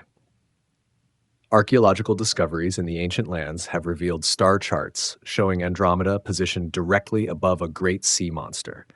This creature, known to astronomers as Cetus, rises from the cosmic depths with jaws open and fins extended. The chained woman appears suspended above this threat, helpless to escape either her bonds or the danger rising beneath her. The relationship between these constellations creates a scene of desperate need. Andromeda cannot free herself from her chains. The bound fish of Pisces cannot break their connecting band. The sea monster Cetus approaches with destructive intent. The star patterns themselves cry out for intervention from some external force. This celestial drama reflects themes that appear throughout ancient literature and sacred texts. The righteous suffer while evil seems to prosper. The innocent bear consequences they did not earn. Creatures made for freedom find themselves in bondage they cannot break through their own strength. The specific stars within Pisces carry names that reinforce these themes. The brightest star in the constellation bears the Arabic name Al-Risha, meaning the band or the cord. This star anchors the connection between the two fish, ensuring that their individual struggles remain linked in cosmic unity. Other prominent stars in Pisces have names translating to the bound, the held, and the restrained. Ancient astronomers saw in these stellar designations confirmation that the constellation's message centered on the theme of constraint and the need for deliverance. The seasonal timing of Pisces adds another layer to its meaning. This constellation reaches prominence in the night sky during the period when earthly creatures often struggle for survival. Fish in earthly waters face the challenges of winter scarcity. The contrast between celestial bondage and earthly struggle would have resonated deeply with ancient observers. They understood that Pisces spoke not just of physical limitation, but of spiritual constraint. The bound fish represented souls made for eternal purposes yet tethered to temporal concerns. The stellar band symbolized all the neither possesses the power to achieve self-liberation. Modern astronomical measurements have revealed that the stars forming the band between the two fish actually lie at varying distances from Earth. What appears as a connecting rope in our night sky represents stellar positions scattered across vast reaches of space. Yet ancient observers recognized in this apparent connection a profound truth about the nature of bondage and the need for freedom. The brightness levels of individual stars within Pisces create a visual hierarchy that guides the observer's attention. The band connecting the fish shines more dimly than the fish themselves, suggesting that while the constraints are real, they do not possess ultimate power over those they bind. Ancient star watchers found hope in this detail. They understood that bonds visible in starlight might be broken by power greater than stellar force. The cosmic drama of Pisces and Andromeda sets the stage for intervention from a source capable of shattering chains and breaking bands that hold noble creatures in unwilling captivity. When we observe Pisces in our modern night sky, we witness the same stellar arrangement that moved ancient hearts to contemplate themes of bondage and deliverance. The stars continue their testimony across the millennia, declaring that true freedom requires rescue from a power greater than those forces that create the bonds. The triumphant deliverer, Perseus, Cetus, and the rescue. A hero rises in the northern sky, sword raised high and victory blazing in his stellar crown. Perseus strides across the heavens in the posture of one who has completed an impossible task. In his left hand, he holds the severed head of a vanquished enemy. His right hand grips the weapon that secured triumph over forces of darkness and destruction. The constellation Perseus tells the story of rescue completed and deliverance accomplished. Ancient Star Watchers saw in this stellar hero the answer to the desperate need written across the surrounding night sky. Where Andromeda hung in chains and Pisces swam in bondage, Perseus appeared as the one with power to break every fetter and shatter every restraint. The brightest star in Perseus bears the ancient name Mirfak, meaning the elbow of the hero. This star marks the point where celestial strength bends toward action, where divine power prepares to strike the decisive blow against overwhelming darkness. Ancient astronomers understood this star as the pivot point of cosmic rescue. Below Perseus in the stellar field, the great sea monster Cetus writhes in the cosmic depths. This massive constellation stretches across a vast portion of the southern sky, its stellar outline clearly depicting a creature of immense size and threatening aspect. Ancient star charts show Cetus with mouth agape, rising from the depths to devour the helpless Andromeda hanging in her chains above. The positioning of these constellations creates one of the most dramatic scenes in the entire night sky. Cetus reaches upward toward the chained woman, while Perseus descends from the celestial heights to intervene. The star patterns themselves tell the story of rescue arriving at the moment of greatest peril. Archaeological evidence from ancient Mesopotamian tablets reveals that astronomers in those distant lands understood this stellar drama as representing the eternal conflict between forces of chaos and agents of divine order. They saw in Perseus not merely a mythological hero, but a celestial sign pointing to ultimate triumph over all that threatens and destroys. The weapon in Perseus's right hand appears in star charts as a curved blade or divine sword. The stars forming this stellar weapon shine with particular brightness during certain seasons, as if emphasizing the power of the tool that secured victory. Ancient observers noted this detail and understood it as divine emphasis on the means of deliverance. More fascinating still is the object Perseus holds in his left hand. This stellar trophy represents the head of the enemy he has vanquished. The most remarkable star in this part of the constellation is Algol, known to ancient astronomers as the demon's head, or the winking demon. This star possesses an unusual characteristic that troubled and amazed ancient observers.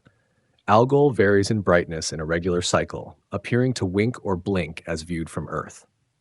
Ancient astronomers tracked this pattern and found it occurred with perfect predictability every 2 days, 20 hours, and 49 minutes.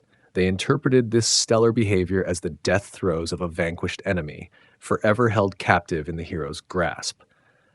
Modern astronomy has revealed that Algol's brightness variations result from an eclipsing binary star system, where one star passes in front of another from Earth's perspective. However, the ancient understanding of this phenomenon as representing the subdued enemy remains remarkably appropriate to the constellation's overall narrative. The timing of Perseus's appearance in the night sky creates perfect celestial choreography. This constellation reaches its highest point during the winter months, precisely when Andromeda hangs directly overhead in her chains and Cetus rises threateningly from the southern horizon. The hero arrives on the cosmic stage exactly when rescue is most desperately needed. The star patterns within Perseus reveal additional details that ancient astronomers incorporated into their understanding of this celestial drama. The hero's feet appear to rest upon the head of the sea monster, suggesting not just victory, but complete dominion over the forces that once threatened destruction. 3 smaller constellations surround Perseus, each adding layers to the rescue narrative. Triangulum, the triangle, appears as a stellar crown or diadem near the hero's head, symbolizing the royal authority that backs his rescue mission. Perseus acts not as a private adventurer, but as an agent of supreme cosmic authority. Cassiopeia, the seated woman, appears in the northern sky as a witness to the hero's triumph. Ancient star watchers understood her as the mother of the rescued Andromeda, watching from her throne as deliverance unfolds. Her W-shaped stellar pattern remains visible throughout the year in northern latitudes, providing constant testimony to the completed rescue. Ares, the ram, positions itself in the star field as if providing the sacrifice that made rescue possible. Ancient observers noted the connection between the price paid and the deliverance secured. They understood that true rescue requires more than heroic action. It demands sacrificial payment that only the worthy can provide. The stellar magnitudes within Perseus create a visual hierarchy that guides the observer's attention through the rescue narrative. The brightest stars mark the hero's key features: his elbow, his sword, his trophy, his crown. Fainter stars fill in the supporting details, creating a complete picture of triumphant deliverance. Ancient star catalogs from the eastern regions describe Perseus using titles that emphasize his role as liberator and champion. They called him the breaker of chains, the crusher of the serpent, and the deliverer of the captive. These names reveal how thoroughly ancient observers understood the constellation's message of rescue and restoration. The relationship between Perseus and the surrounding constellations demonstrates the interconnected nature of the celestial narrative. His victory does not occur in isolation, but as the climactic response to the desperate need established in the star patterns around him. The hero exists to answer the cry of the bound and threatened. The seasonal visibility of Perseus ensures that his testimony of triumph remains available to observers throughout most of the year. During summer months, when the constellation appears in the northern sky after sunset, viewers can trace the hero's outline and contemplate the eternal promise of deliverance that transcends all temporal limitations.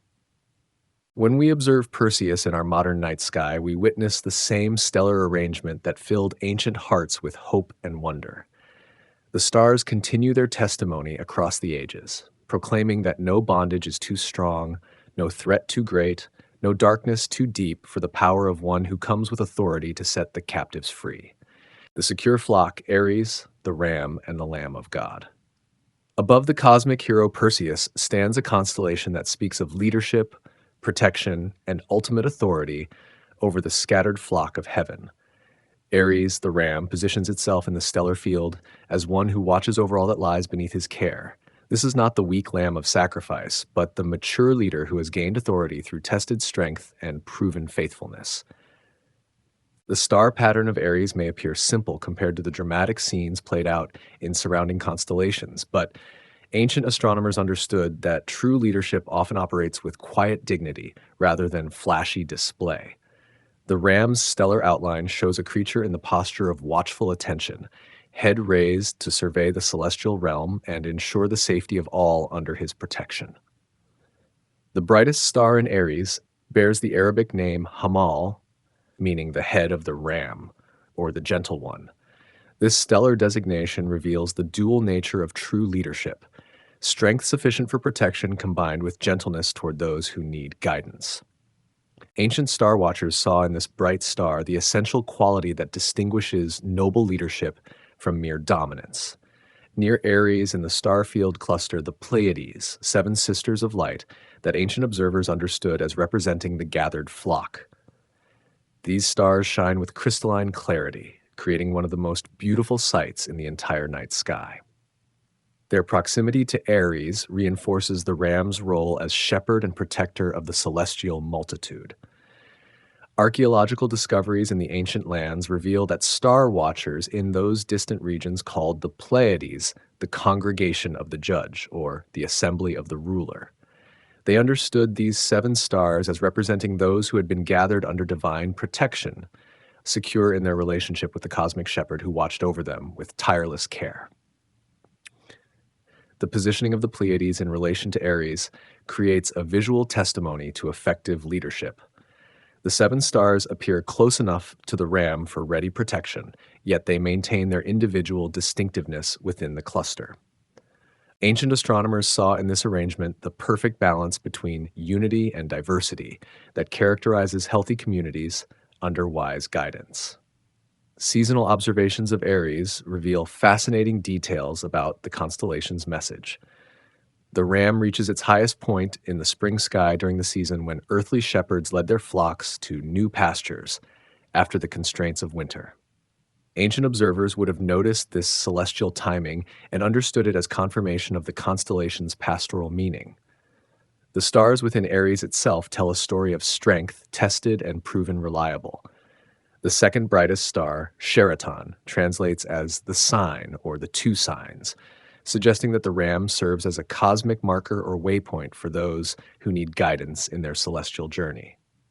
The star's position at the ram's horn emphasizes strength directed toward protective rather than aggressive purposes. A third prominent star, Mazzaroth, carries the meaning the bound or the fat one, indicating abundance and prosperity under the ram's care. Ancient astronomers understood this stellar name as evidence that those under the ram's protection lack nothing necessary for their well-being and growth. The relationship between Aries and the constellation Perseus below reveals an important aspect of celestial leadership. The hero who rescued Andromeda from her chains and vanquished the threatening sea monster now looks up to the ram for ongoing guidance and authority. Even the mightiest deliverer acknowledges the shepherd's supreme position in the cosmic hierarchy. Ancient star charts show additional constellations that complete the pastoral scene around Aries. The triangle or triangulum appears as a stellar fold or enclosure where the flock can find shelter during cosmic storms. This small but distinct constellation reinforces the theme of divine provision and protection that surrounds the ram's position in the star field. The seasonal behavior of the Pleiades adds another layer to their meaning in relation to Aries. These seven stars appear brightest during the months when earthly shepherds faced their greatest challenges in protecting and providing for their flocks. Ancient observers interpreted this stellar timing as heaven's reminder that divine shepherding operates according to principles that transcend earthly limitations. Weather folklore from many ancient cultures connected the appearance of the Pleiades with seasonal changes that affected pastoral activities. Clear visibility of all seven stars indicated favorable conditions for flocks and herds. Obscured vision of some stars warned of challenging times ahead. These observations reinforced the connection between the celestial shepherd and earthly pastoral concerns. The stellar magnitudes within Aries create a visual pattern that ancient astronomers interpreted as displaying the qualities of noble leadership. The brightest stars mark the head and horns, with Ifrane emphasizing wisdom and strength. Fainter stars outline the body, showing substance and stability. The overall pattern suggests power held under careful control and directed toward protective purposes. Ancient tablets from Mesopotamian archives describe Aries using titles that emphasize the ram's role as gatherer and protector of the scattered. They called the constellation the shepherd of the celestial flock, the guardian of the assembly, and the one who leads to green pastures. These designations reveal how completely ancient star watchers understood the constellation's pastoral message. The connection between Aries and surrounding constellations demonstrates the integrated nature of celestial leadership. The ram does not stand alone in cosmic isolation, but maintains relationships with all the stellar players in the heavenly drama. His authority extends over the rescued, Andromeda, the victorious, Perseus, and the gathered Pleiades alike. Modern astronomical studies of the Pleiades have revealed that these seven stars actually form part of a larger stellar cluster containing hundreds of members. Ancient observers, limited by naked eye visibility, saw only the brightest representatives of this vast celestial congregation. Their interpretation of these visible stars as the gathered flock proves remarkably appropriate when considered in light of modern discoveries. The proper motion of stars has carried Aries and the Pleiades across the sky together for thousands of years, maintaining their visual relationship despite the vast distances between them. Ancient astronomers, unaware of stellar motion, saw only the stable pattern that reinforced their understanding of the ram's eternal care for the celestial flock. When we observe Aries in our modern night sky, we witness the same stellar arrangement that inspired ancient hearts to contemplate themes of divine shepherding and eternal security. The stars continue their testimony across the ages, declaring that true leadership combines strength with gentleness, protection with guidance, and authority with love. The government of God, Taurus, Orion, and the coming judge. A great bull charges across the winter sky, his stellar form blazing with cosmic fire and displaying the ultimate authority that governs all creation. Taurus positions himself in the heavens as one who possesses unshakable strength and irresistible forward motion. This is not the gentle ram of pastoral care, but the supreme power that rules with justice and executes judgment throughout the celestial realm. The constellation Taurus presents one of the most visually striking patterns in the entire night sky.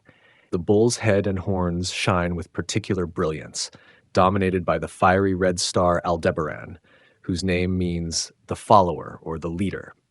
This stellar beacon marks the bull's eye, glowing with an intensity that ancient observers interpreted as the unwavering gaze of cosmic authority. Behind the bull's head spreads the magnificent star cluster known as the Hyades, forming the distinctive V shape that outlines the creature's face and horns. Ancient astronomers called this stellar grouping the Congregation of the Judge, or the Assembled Ones. They understood these stars as representing the divine council that supports and witnesses the execution of perfect justice. Near Taurus blazes the most spectacular star group visible to earthly observers, the Pleiades, or Seven Sisters. These crystalline points of light create a celestial jewel that has captured human imagination across all cultures and ages. Ancient star watchers saw in the Pleiades the sweet influences of divine blessing, the rewards granted to those who align themselves with cosmic justice. The seasonal timing of Taurus reveals profound significance in the constellation's message. The bull reaches prominence in winter skies during the time of year when earthly creatures face their greatest tests of survival. Ancient observers would have noted this celestial timing and understood it as heaven's declaration that ultimate authority operates most powerfully during seasons of greatest need. Below Taurus in the starfield stands the magnificent figure of Orion, the hunter. This constellation presents the most detailed and recognizable human form in the entire night sky. Ancient astronomers saw in Orion's stellar outline a mighty warrior clothed with cosmic authority and armed with weapons of divine justice. The three stars forming Orion's belt create one of the most famous stellar patterns known to humanity. Ancient cultures across the globe recognized these stars and incorporated them into their understanding of cosmic order and divine authority. The belt's perfect alignment suggested to ancient minds the precision and orderliness that characterize ultimate justice. Orion's right shoulder blazes with the red supergiant star Betelgeuse, whose name translates as the coming of the branch, or the arm of Orion. This stellar beacon marks the strength and reaching power of the celestial judge. Ancient observers noted the star's reddish color and interpreted it as the fire of righteous anger against all that corrupts and destroys. The hunter's left foot shines with the brilliant blue-white star Rigel, meaning the foot of the Great One, or the left foot of the giant. This stellar lighthouse represents the sure foundation upon which cosmic justice stands and the firm footing that enables the mighty hunter to pursue all that flees from righteous judgment. Between Orion's belt and his sword hangs the famous Orion Nebula, visible to naked-eye observers as a hazy star in the hunter's blade. Ancient astronomers called this stellar formation the opening, or the hole in the sky. They interpreted it as the place where divine light breaks through cosmic darkness to illuminate hidden things and expose all that attempts to remain concealed. The relationship between Taurus and Orion creates one of the most dramatic scenes in the entire night sky. The mighty bull charges across the celestial sphere while the great hunter approaches with weapons drawn. Ancient Star Watchers understood this stellar confrontation as representing the moment when ultimate authority meets every force that would challenge divine rule. Archaeological evidence from ancient Mesopotamian cultures reveals that astronomers in those distant lands understood this stellar scene as depicting the day of the great hunt, when cosmic justice would be fully executed throughout creation. They saw in the star patterns a promise that no evil would ultimately escape the reach of divine authority. The stellar magnitudes within both constellations create visual hierarchies that ancient astronomers interpreted as representing ranks of authority in the cosmic government. The brightest stars mark the most important positions and powers. Fainter stars fill in the supporting structures that maintain order throughout the celestial realm. Modern astronomical measurements have revealed fascinating details about these stellar formations. The Hyades cluster actually lies much closer to Earth than the bright star Aldebaran, which only appears to be part of the group from our terrestrial perspective. Um, However, ancient observers' interpretation of these stars as forming a unified council remains remarkably appropriate to their visual appearance. The Pleiades cluster contains hundreds of hot blue stars embedded in reflection nebulae that make the entire group glow with ethereal beauty. Ancient cultures worldwide created legends about these seven sisters, invariably understanding them as representing divine favor and celestial blessing. Their proximity to the bull reinforces themes of reward following righteous judgment. Orion contains some of the most spectacular stellar objects known to modern astronomy.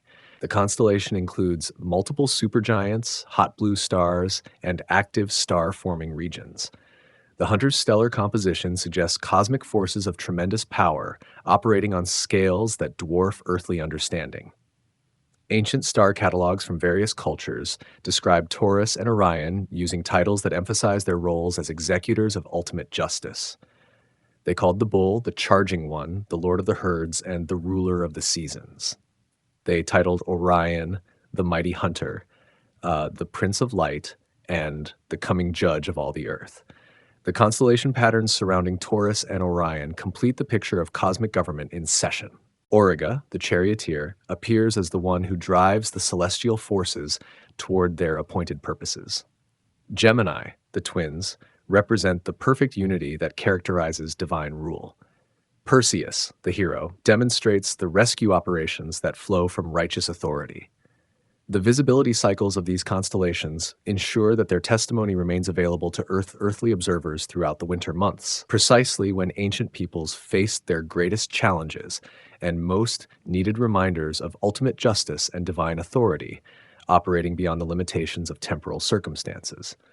When we gaze upon Taurus and Orion in our modern night sky, we witness the same stellar arrangements that moved ancient hearts to contemplate themes of cosmic justice and divine government. The stars continue their testimony across the millennia, declaring that ultimate authority rests with power great enough to charge through every obstacle and hunt down every corruption that would challenge the perfect order of creation. The union of heaven and earth, Gemini and the rulers. Two figures walk together across the spring sky, their stellar forms intertwined yet distinct, representing the ultimate unity that governs both celestial and terrestrial realms. Gemini presents not merely twin stars, but the profound mystery of dual natures joined in perfect harmony. Ancient astronomers saw in this constellation the culmination of the redemption story's second volume, where heaven and earth unite under one supreme authority. The constellation Gemini displays two clearly defined human figures standing side by side in the star field. The northern figure, marked by the brilliant star Castor, appears in ancient star charts as a ruler holding a scepter of authority. The southern figure, anchored by the golden star Pollux, shows a mighty man wielding instruments of craftsmanship and creative power. These two stellar personalities do not represent separate individuals competing for dominion. Ancient star watchers understood them as complementary aspects of a single supreme ruler who possesses both regal authority and the ability to work personally in creation's restoration. The constellation speaks of leadership that combines transcendent power with intimate involvement. Castor, the northern star, bears a name meaning the ruler, or the one who possesses. This stellar beacon has fascinated ancient and modern astronomers alike due to its complex nature.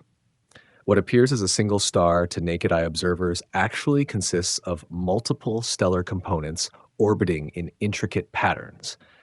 Ancient astronomers unaware of this complexity still recognized Castor as representing the multifaceted nature of ultimate authority. Pollux, the southern star, shines with warm golden light and carries the meaning, the ruler who comes to labor, or the one who toils. Ancient observers noted that Pollux burns with steadier brilliance than Castor, interpreting this stellar characteristic as evidence that true authority reveals itself through consistent service rather than sporadic displays of power. The positioning of these two primary stars creates a visual balance in the constellation that ancient astronomers interpreted as representing perfect unity between different aspects of divine rule. Neither star dominates the pattern. Both contribute essential light to the overall message written in the stellar arrangement. Archaeological discoveries from ancient Mesopotamian archives reveal star charts showing Gemini positioned at the conclusion of the celestial story's second great volume. Ancient astronomers understood this constellation as the climax toward which all the preceding stellar drama had been moving. The union displayed in Gemini resolves the tensions and conflicts established in earlier constellations. The relationship between Gemini and surrounding star patterns reinforces this theme of resolution and unity. The constellation appears in the sky after the dramatic rescue scenes of Perseus and Andromeda, after the gathering depicted in Aries and the Pleiades, after the judgment represented by Taurus and Orion. Gemini demonstrates the peace and order that result from completed redemption. Ancient star catalogs describe the two figures of Gemini using complementary titles that reveal their unified purpose. They called the northern figure Apollo, meaning the ruler or the destroyer of evil. They named the southern figure Hercules, signifying the mighty traveler or the one who comes to help. Together, these titles encompass both the transcendent and immanent aspects of divine rule. The seasonal appearance of Gemini adds layers of meaning to the constellation's message. These stars reach prominence in late spring and early summer, precisely the time when ancient peoples witnessed the renewal of life after winter's challenges. The celestial timing reinforced the constellation's theme of restoration and the establishment of beneficial order. Star lore from various ancient cultures reveals remarkably consistent interpretations of Gemini across different civilizations. Egyptian astronomers saw the constellation as representing the pharaoh's divine and human natures united in one person. Greek observers understood it as displaying the harmony between mortal achievement and immortal purpose. Hebrew star watchers interpreted it as the ultimate fulfillment of promises made to their ancestors.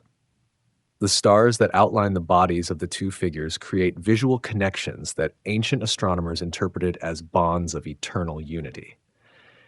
Rather than standing apart in isolated authority, the stellar rulers of Gemini appear linked by shared purpose and mutual support. Their celestial positioning demonstrates leadership based on cooperation rather than competition. Modern astronomical studies have revealed fascinating details about the stellar components of Gemini that add depth to ancient interpretations.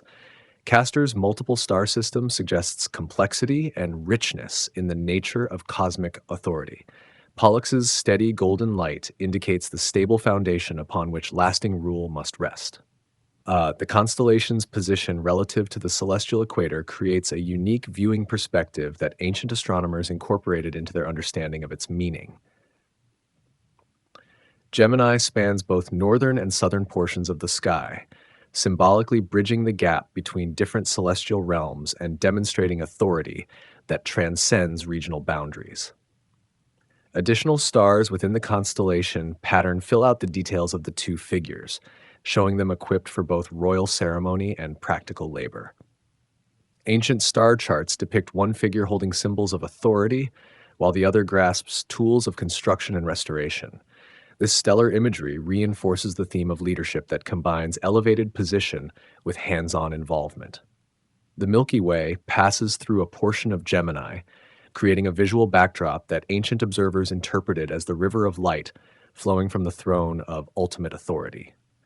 This stellar positioning suggested to ancient minds that the unified rulers of Gemini drew their power from the very source of cosmic illumination and order. Surrounding constellations complete the picture of established rule and cosmic harmony. Cancer, the gathering place, appears nearby as the secure fold where all the rescued and redeemed find their eternal home. Leo, the lion, blazes in the adjacent star field as the ultimate expression of royal authority and final victory over all opposing forces. The stellar magnitudes within Gemini create a visual hierarchy that guides observers through the constellation's message of unified authority. The brightest stars mark the heads and hearts of the two figures, that emphasizing wisdom and compassion as the essential qualities of perfect leadership. Supporting stars outline the tools and symbols of their combined reign. Ancient astronomical texts from the eastern regions describe Gemini as the place of perfect government and the throne of the United Kingdom. These titles reveal how thoroughly ancient star watchers understood the constellation as representing the ultimate goal toward which all celestial history moves, the establishment of rule that perfectly combines justice with mercy, power with service. When we observe Gemini in our modern night sky, we witness the culmination of the stellar story's second great movement. The stars continue their ancient testimony, declaring that true authority finds its highest expression not in isolated dominance, but in perfect unity between transcendent power and intimate care for all creation. Volume 3. The Consummation, Judgment, and Final Victory. The stellar narrative reaches its final movement as summer constellations rise in the eastern sky. After witnessing the story of redemption's promise and the journey of the redeemed community, the stars now unveil the ultimate consummation of all cosmic purposes. This third and final volume of the celestial story speaks not of beginnings or processes, but of completion and eternal establishment. Cancer, the crab, appears first in this concluding stellar symphony. Unlike the swift fish or soaring eagle, the crab moves with deliberate certainty across the star field. Ancient astronomers saw in this creature's unique characteristics a perfect symbol for the final gathering of all who belong to the great celestial community. The constellation Cancer presents a challenge to modern observers due to its relatively faint stars, but ancient star watchers possessed darker skies that revealed details invisible to most contemporary viewers. They traced the crab's stellar outline and understood it as representing not the earthly crustacean, but the ultimate secure dwelling place where the redeemed would find eternal rest.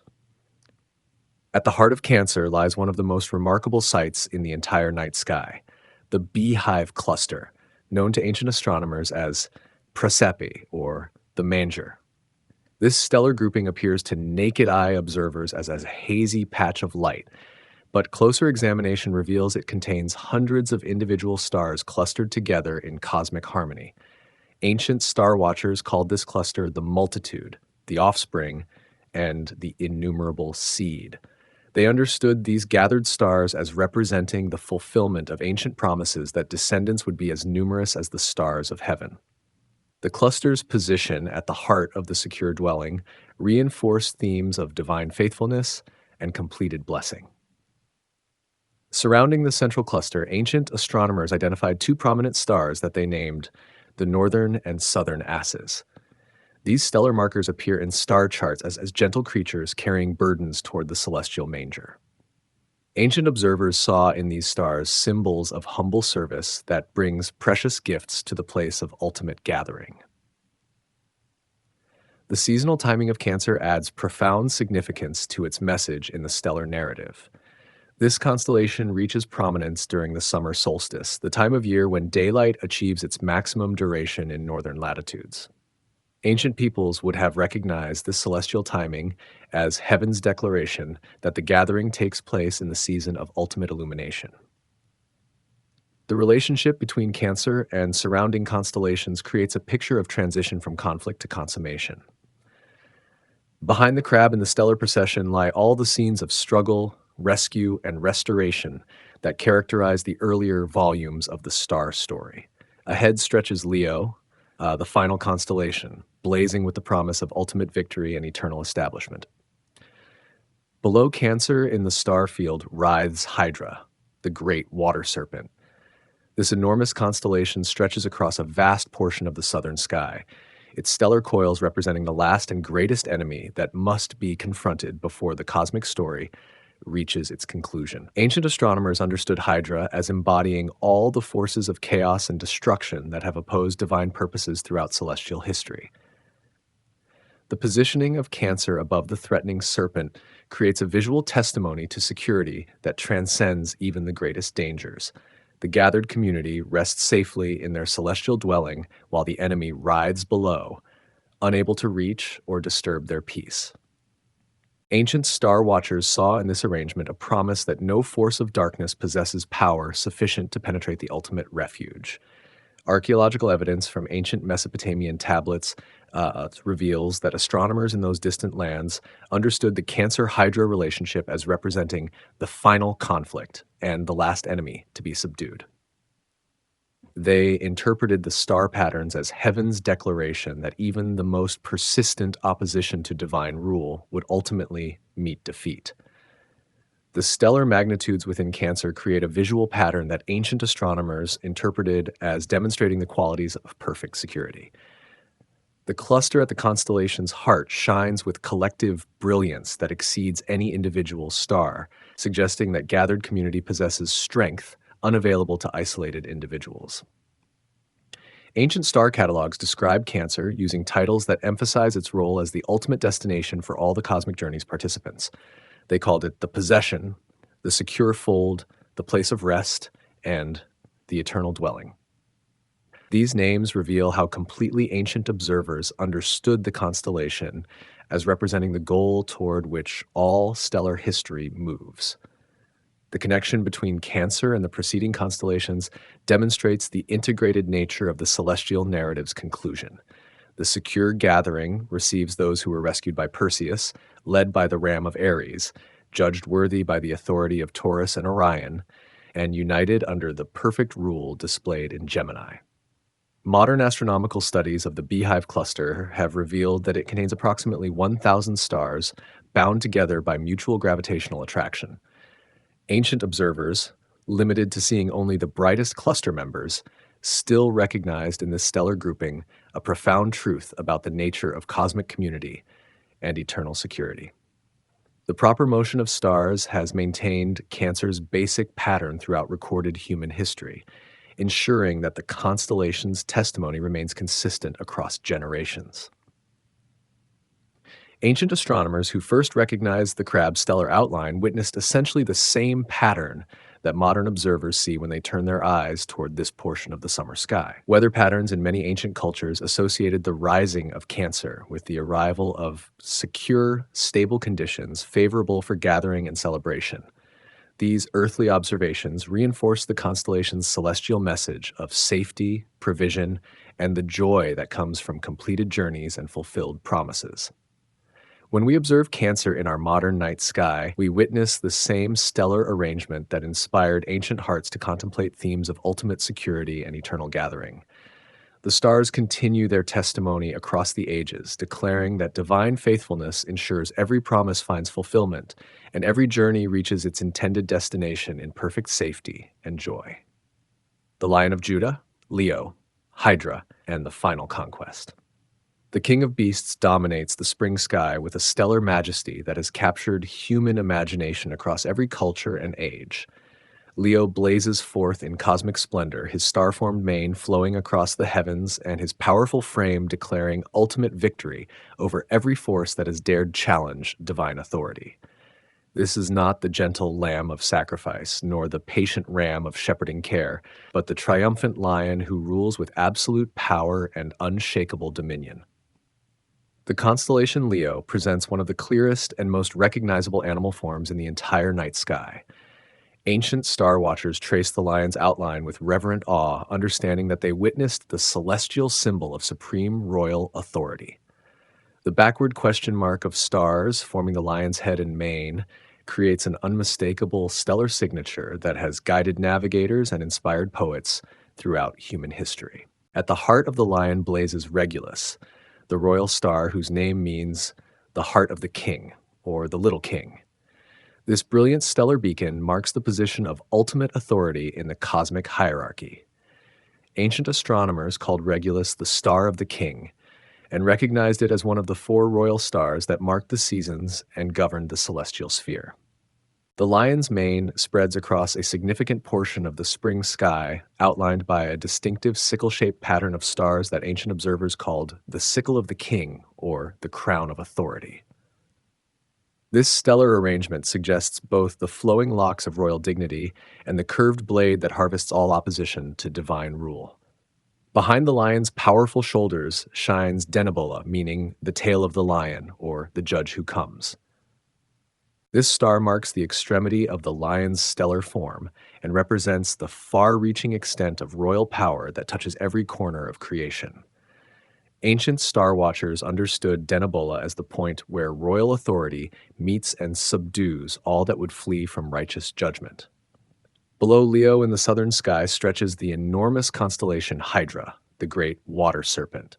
This stellar formation extends across a vast portion of the celestial sphere, making it the largest constellation visible from Earth. Ancient astronomers understood Hydra as representing the sum total of all evil forces that have opposed divine purposes throughout cosmic history. The positioning of Leo above Hydra creates the most dramatic confrontation in the entire star story. The lion appears with his mighty paw placed firmly upon the serpent's head, demonstrating complete victory over the forces of chaos and destruction. Ancient star watchers saw in this stellar arrangement the ultimate fulfillment of the first promise given to humanity, that the seed would crush the serpent's head. The serpent's stellar coils stretch beneath multiple constellations, suggesting that its influence has touched every aspect of the cosmic drama. However, Leo's position directly above the creature's head demonstrates that royal authority possesses power sufficient to subdue even the most pervasive and persistent evil. Two smaller constellations complete the scene of final judgment that surrounds the lion's triumph. Crater, the cup, appears as a stellar vessel positioned on the serpent's back. Ancient astronomers interpreted this constellation as the cup of wrath that has been poured out upon all corruption and rebellion against divine rule. Nearby flies Corvus, the raven, depicted in star charts as a dark bird of prey feeding upon the remains of the conquered serpent. Ancient star watchers understood this constellation as representing the complete consumption and final disposal of everything that has opposed the establishment of perfect order. The seasonal timing of Leo's prominence adds profound significance to the constellation's message of ultimate victory. The lion reaches its highest position in spring skies during the season, when earthly life emerges from winter's death and demonstrates the power of renewal over decay. Ancient observers would have recognized this celestial timing as heaven's declaration that victory over death constitutes the supreme triumph of divine authority. Archaeological discoveries from ancient Egyptian temples reveal elaborate star maps showing Leo positioned at the center of celestial worship and surrounded by symbols of eternal victory. Egyptian astronomers called the constellation the Great Lion and understood it as representing the pharaoh's divine authority reflected from the ultimate cosmic king. Mesopotamian tablets describe Leo using titles that emphasize the constellation's role as the final victor in cosmic conflict. They called it the Great Light, the Flame of the Furnace, and the Burning One who devours the enemy. These ancient names reveal how thoroughly star watchers understood the lion as representing the ultimate triumph of light over darkness. The stellar magnitudes within Leo create a visual hierarchy that guides observers through the constellation's message of supreme authority. Regulus blazes at the heart of the pattern, emphasizing that true power flows from within rather than being imposed from external sources. The surrounding stars of varying brightness demonstrate the full range of royal influence extending from the central throne. Ancient star catalogs reveal that cultures across the globe recognized Leo as representing supreme feline authority, despite having no contact with African lions. This universal recognition suggests that the stellar pattern itself communicates truths that transcend cultural boundaries and speak directly to human understanding of ultimate power and victorious authority. The relationship between Leo and the preceding constellations demonstrates the integrated nature of the entire stellar narrative's conclusion. The lion represents the final revelation of authority that has been growing and developing throughout the cosmic story. Every rescue, every gathering, every demonstration of power has pointed toward this ultimate manifestation of triumphant royalty. Modern astronomical measurements have revealed that Regulus rotates so rapidly it has become flattened at its poles and bulges at its equator. This stellar characteristic creates a star that appears almost perfectly spherical when viewed from Earth, while actually spinning at nearly the maximum rate possible for a stable star. Ancient observers, unaware of this rotation, still recognized in Regulus the perfect symbol of dynamic royal authority. The spring triangle, formed by Regulus in Leo, Spica in Virgo, and Arcturus in Bootes, creates a vast stellar landmark that helps modern observers locate the lion's position in the night sky. Ancient astronomers used similar stellar relationships to track Leo's movement through the seasons and connect the lion's message with surrounding constellations. The ecliptic passes directly through Leo, meaning that the sun, moon, and planets regularly traverse the lion's stellar domain during their celestial journeys. Ancient observers interpreted these celestial visitations as heaven's recognition of the lion's supreme authority and the tribute that all cosmic forces must pay to the ultimate king. When we gaze upon Leo in our modern night sky, we witness the climactic conclusion of the ancient stellar narrative that began with Virgo's promise and journeyed through all the stages of redemption's cosmic drama. The stars continue their eternal testimony, declaring that every story finds its perfect ending in the triumph of the lion, who rules with justice, loves with mercy, and reigns with power that knows no end. The Gospel and the Stars, correlating the Mazzaroth with Scripture. The ancient star watchers possessed a profound understanding that modern civilization has largely forgotten. They recognized that the same divine voice that spoke creation into existence also inscribed a magnificent story across the canvas of night. This celestial narrative, written in points of light and stellar patterns, tells the identical tale that later found expression in written revelation given to human prophets and scribes. The correlation between sky and scripture emerges not from human imagination, but from divine intentionality.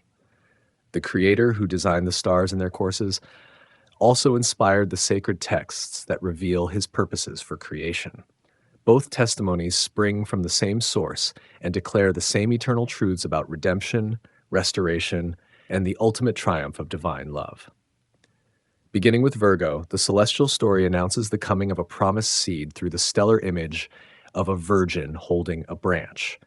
This astronomical prophecy finds its scriptural parallel in the ancient promise that the woman's seed would triumph over the serpent's destructive power. The star patterns declare what sacred texts confirm, that redemption would come through supernatural birth and divine intervention. The constellation sequence from Virgo through Leo follows the same narrative arc that Scripture reveals from promise to fulfillment.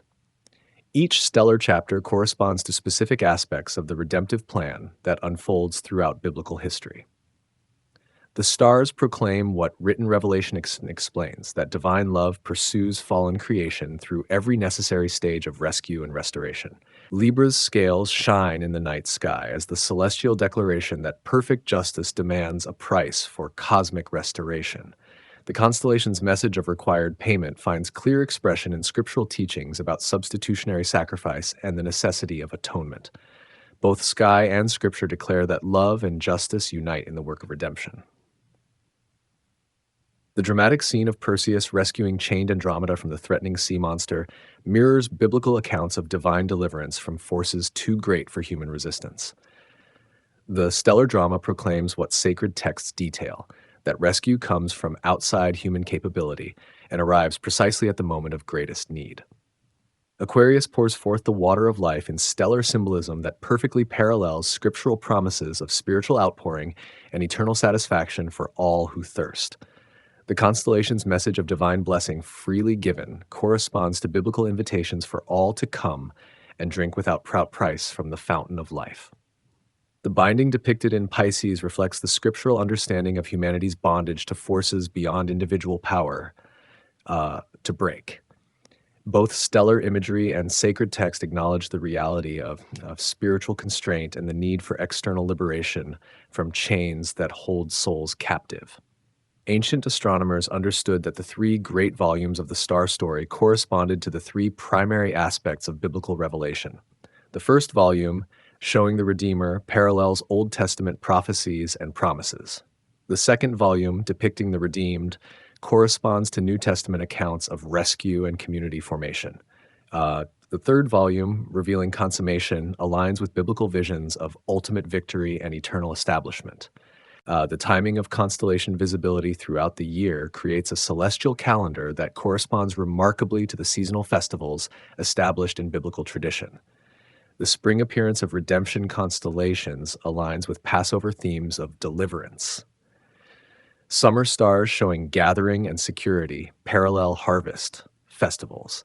Autumn constellations of judgment correspond to days of awe and accountability. Archaeological evidence from ancient Hebrew sources reveals that biblical writers possessed detailed knowledge of constellation patterns and their meanings.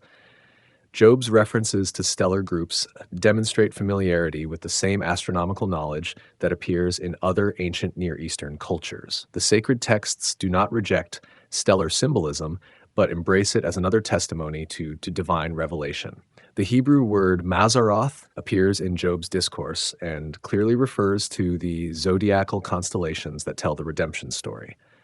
This biblical reference establishes that constellation symbolism possessed legitimate spiritual significance in ancient Hebrew understanding.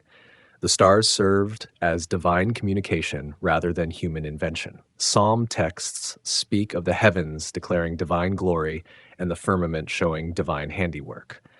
These scriptural passages acknowledge that celestial bodies serve as vehicles for divine communication to all peoples, regardless of their access to written revelation. The universal visibility of stars makes them perfect carriers of universal truth. Biblical prophecies often employ astronomical imagery to describe future divine interventions.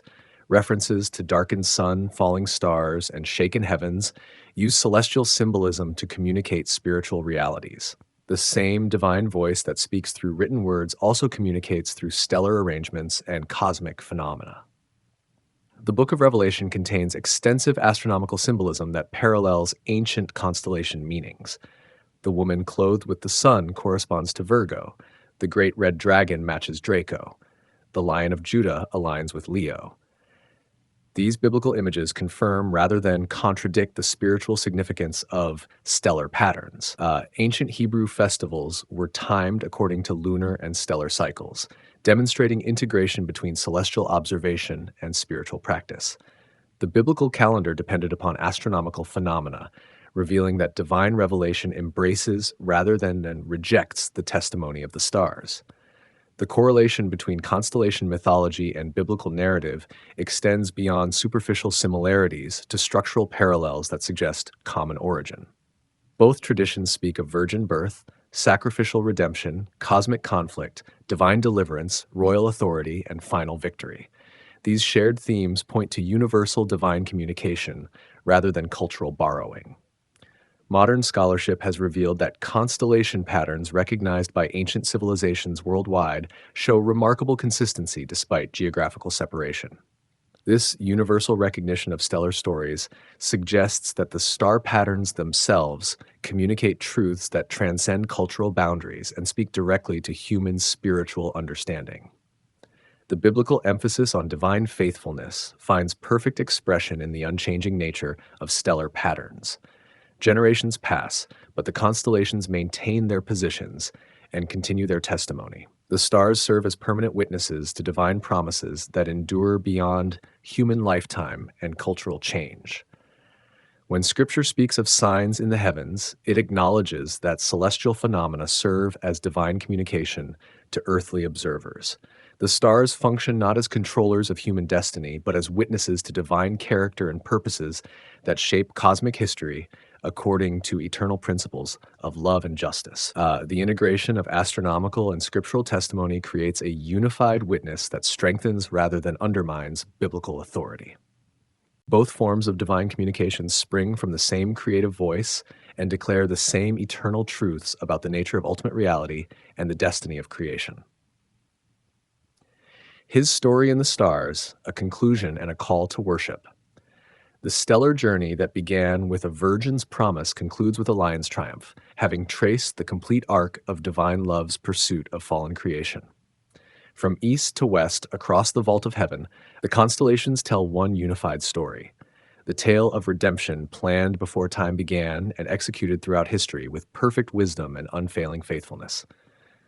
Each constellation adds its unique voice to the cosmic chorus that sings of love stronger than death and grace greater than human failure. Virgo announces the promise. Libra declares the price. Perseus demonstrates the rescue. Aquarius reveals the blessing. Leo proclaims the victory.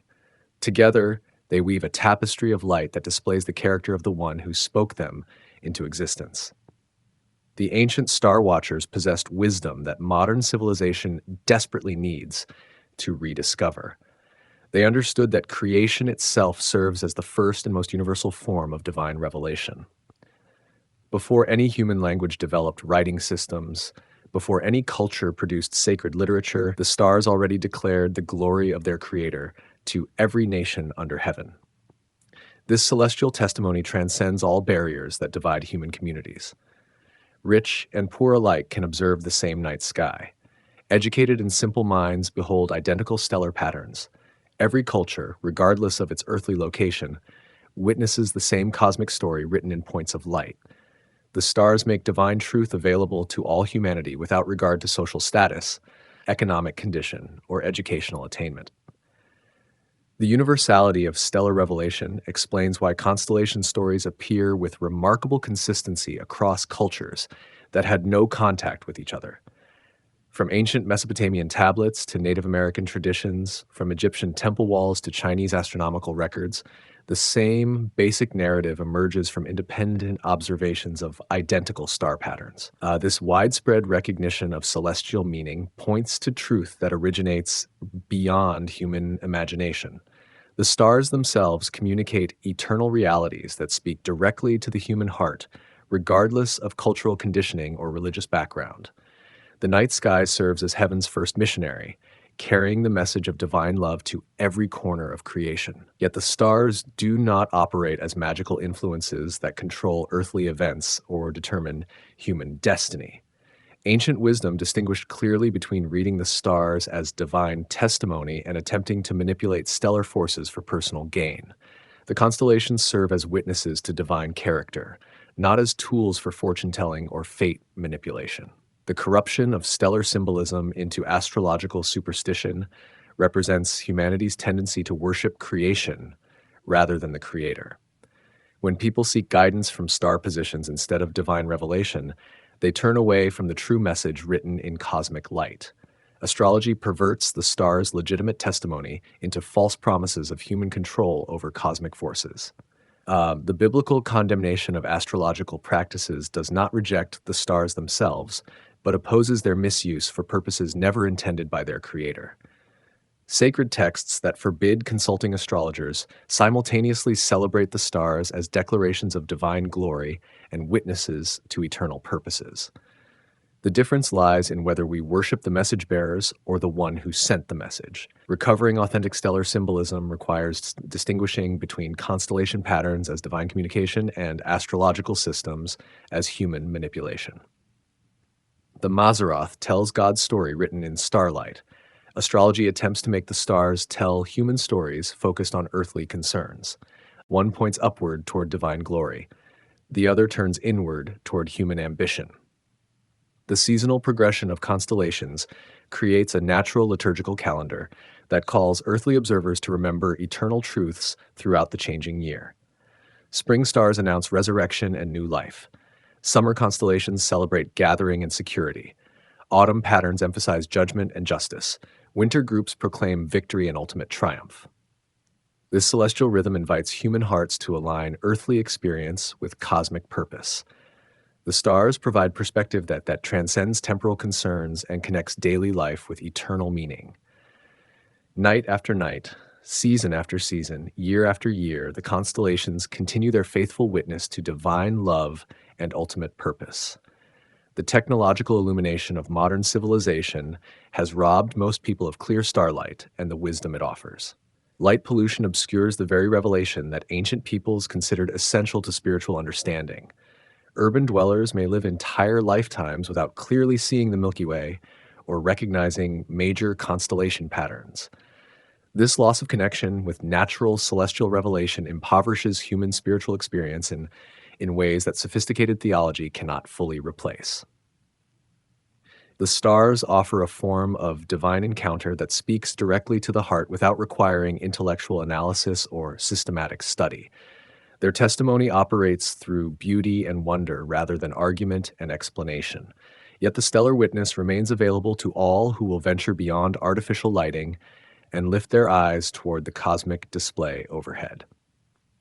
Dark sky preserves still exist where modern observers can experience the same celestial revelation that moved ancient hearts to worship and wonder. The stars wait patiently for human eyes to rediscover their eternal message. The complete star story from Virgo to Leo proclaims that divine love operates on a scale vast enough to encompass all creation, yet intimate enough to rescue every individual soul. The same power that positions stars in their courses also seeks relationship with each human heart. The cosmic and personal dimensions of divine love unite in the stellar testimony that spans the heavens. The constellations declare that no earthly power, no spiritual force, no cosmic principle possesses ultimate authority except the one who established the stars in their patterns and maintains their courses throughout time. Every lesser authority must eventually bow before the supreme power that governs both celestial and terrestrial realms with perfect justice and unfailing love. Standing beneath the star-filled sky on a clear night, observing the same patterns that moved Abraham to trust divine promises, that comforted Job in his suffering, that guided wise men to seek the promised king, modern hearts can join the cosmic chorus of worship that echoes across time and space. The stars call every human soul to recognize its place in the divine story that encompasses all creation. They invite earthly observers to find their role in the cosmic drama of redemption and restoration that transforms individual lives while renovating entire universes. The stellar witness declares that no life is too small to matter in divine purposes, and no story too broken to find healing in divine love.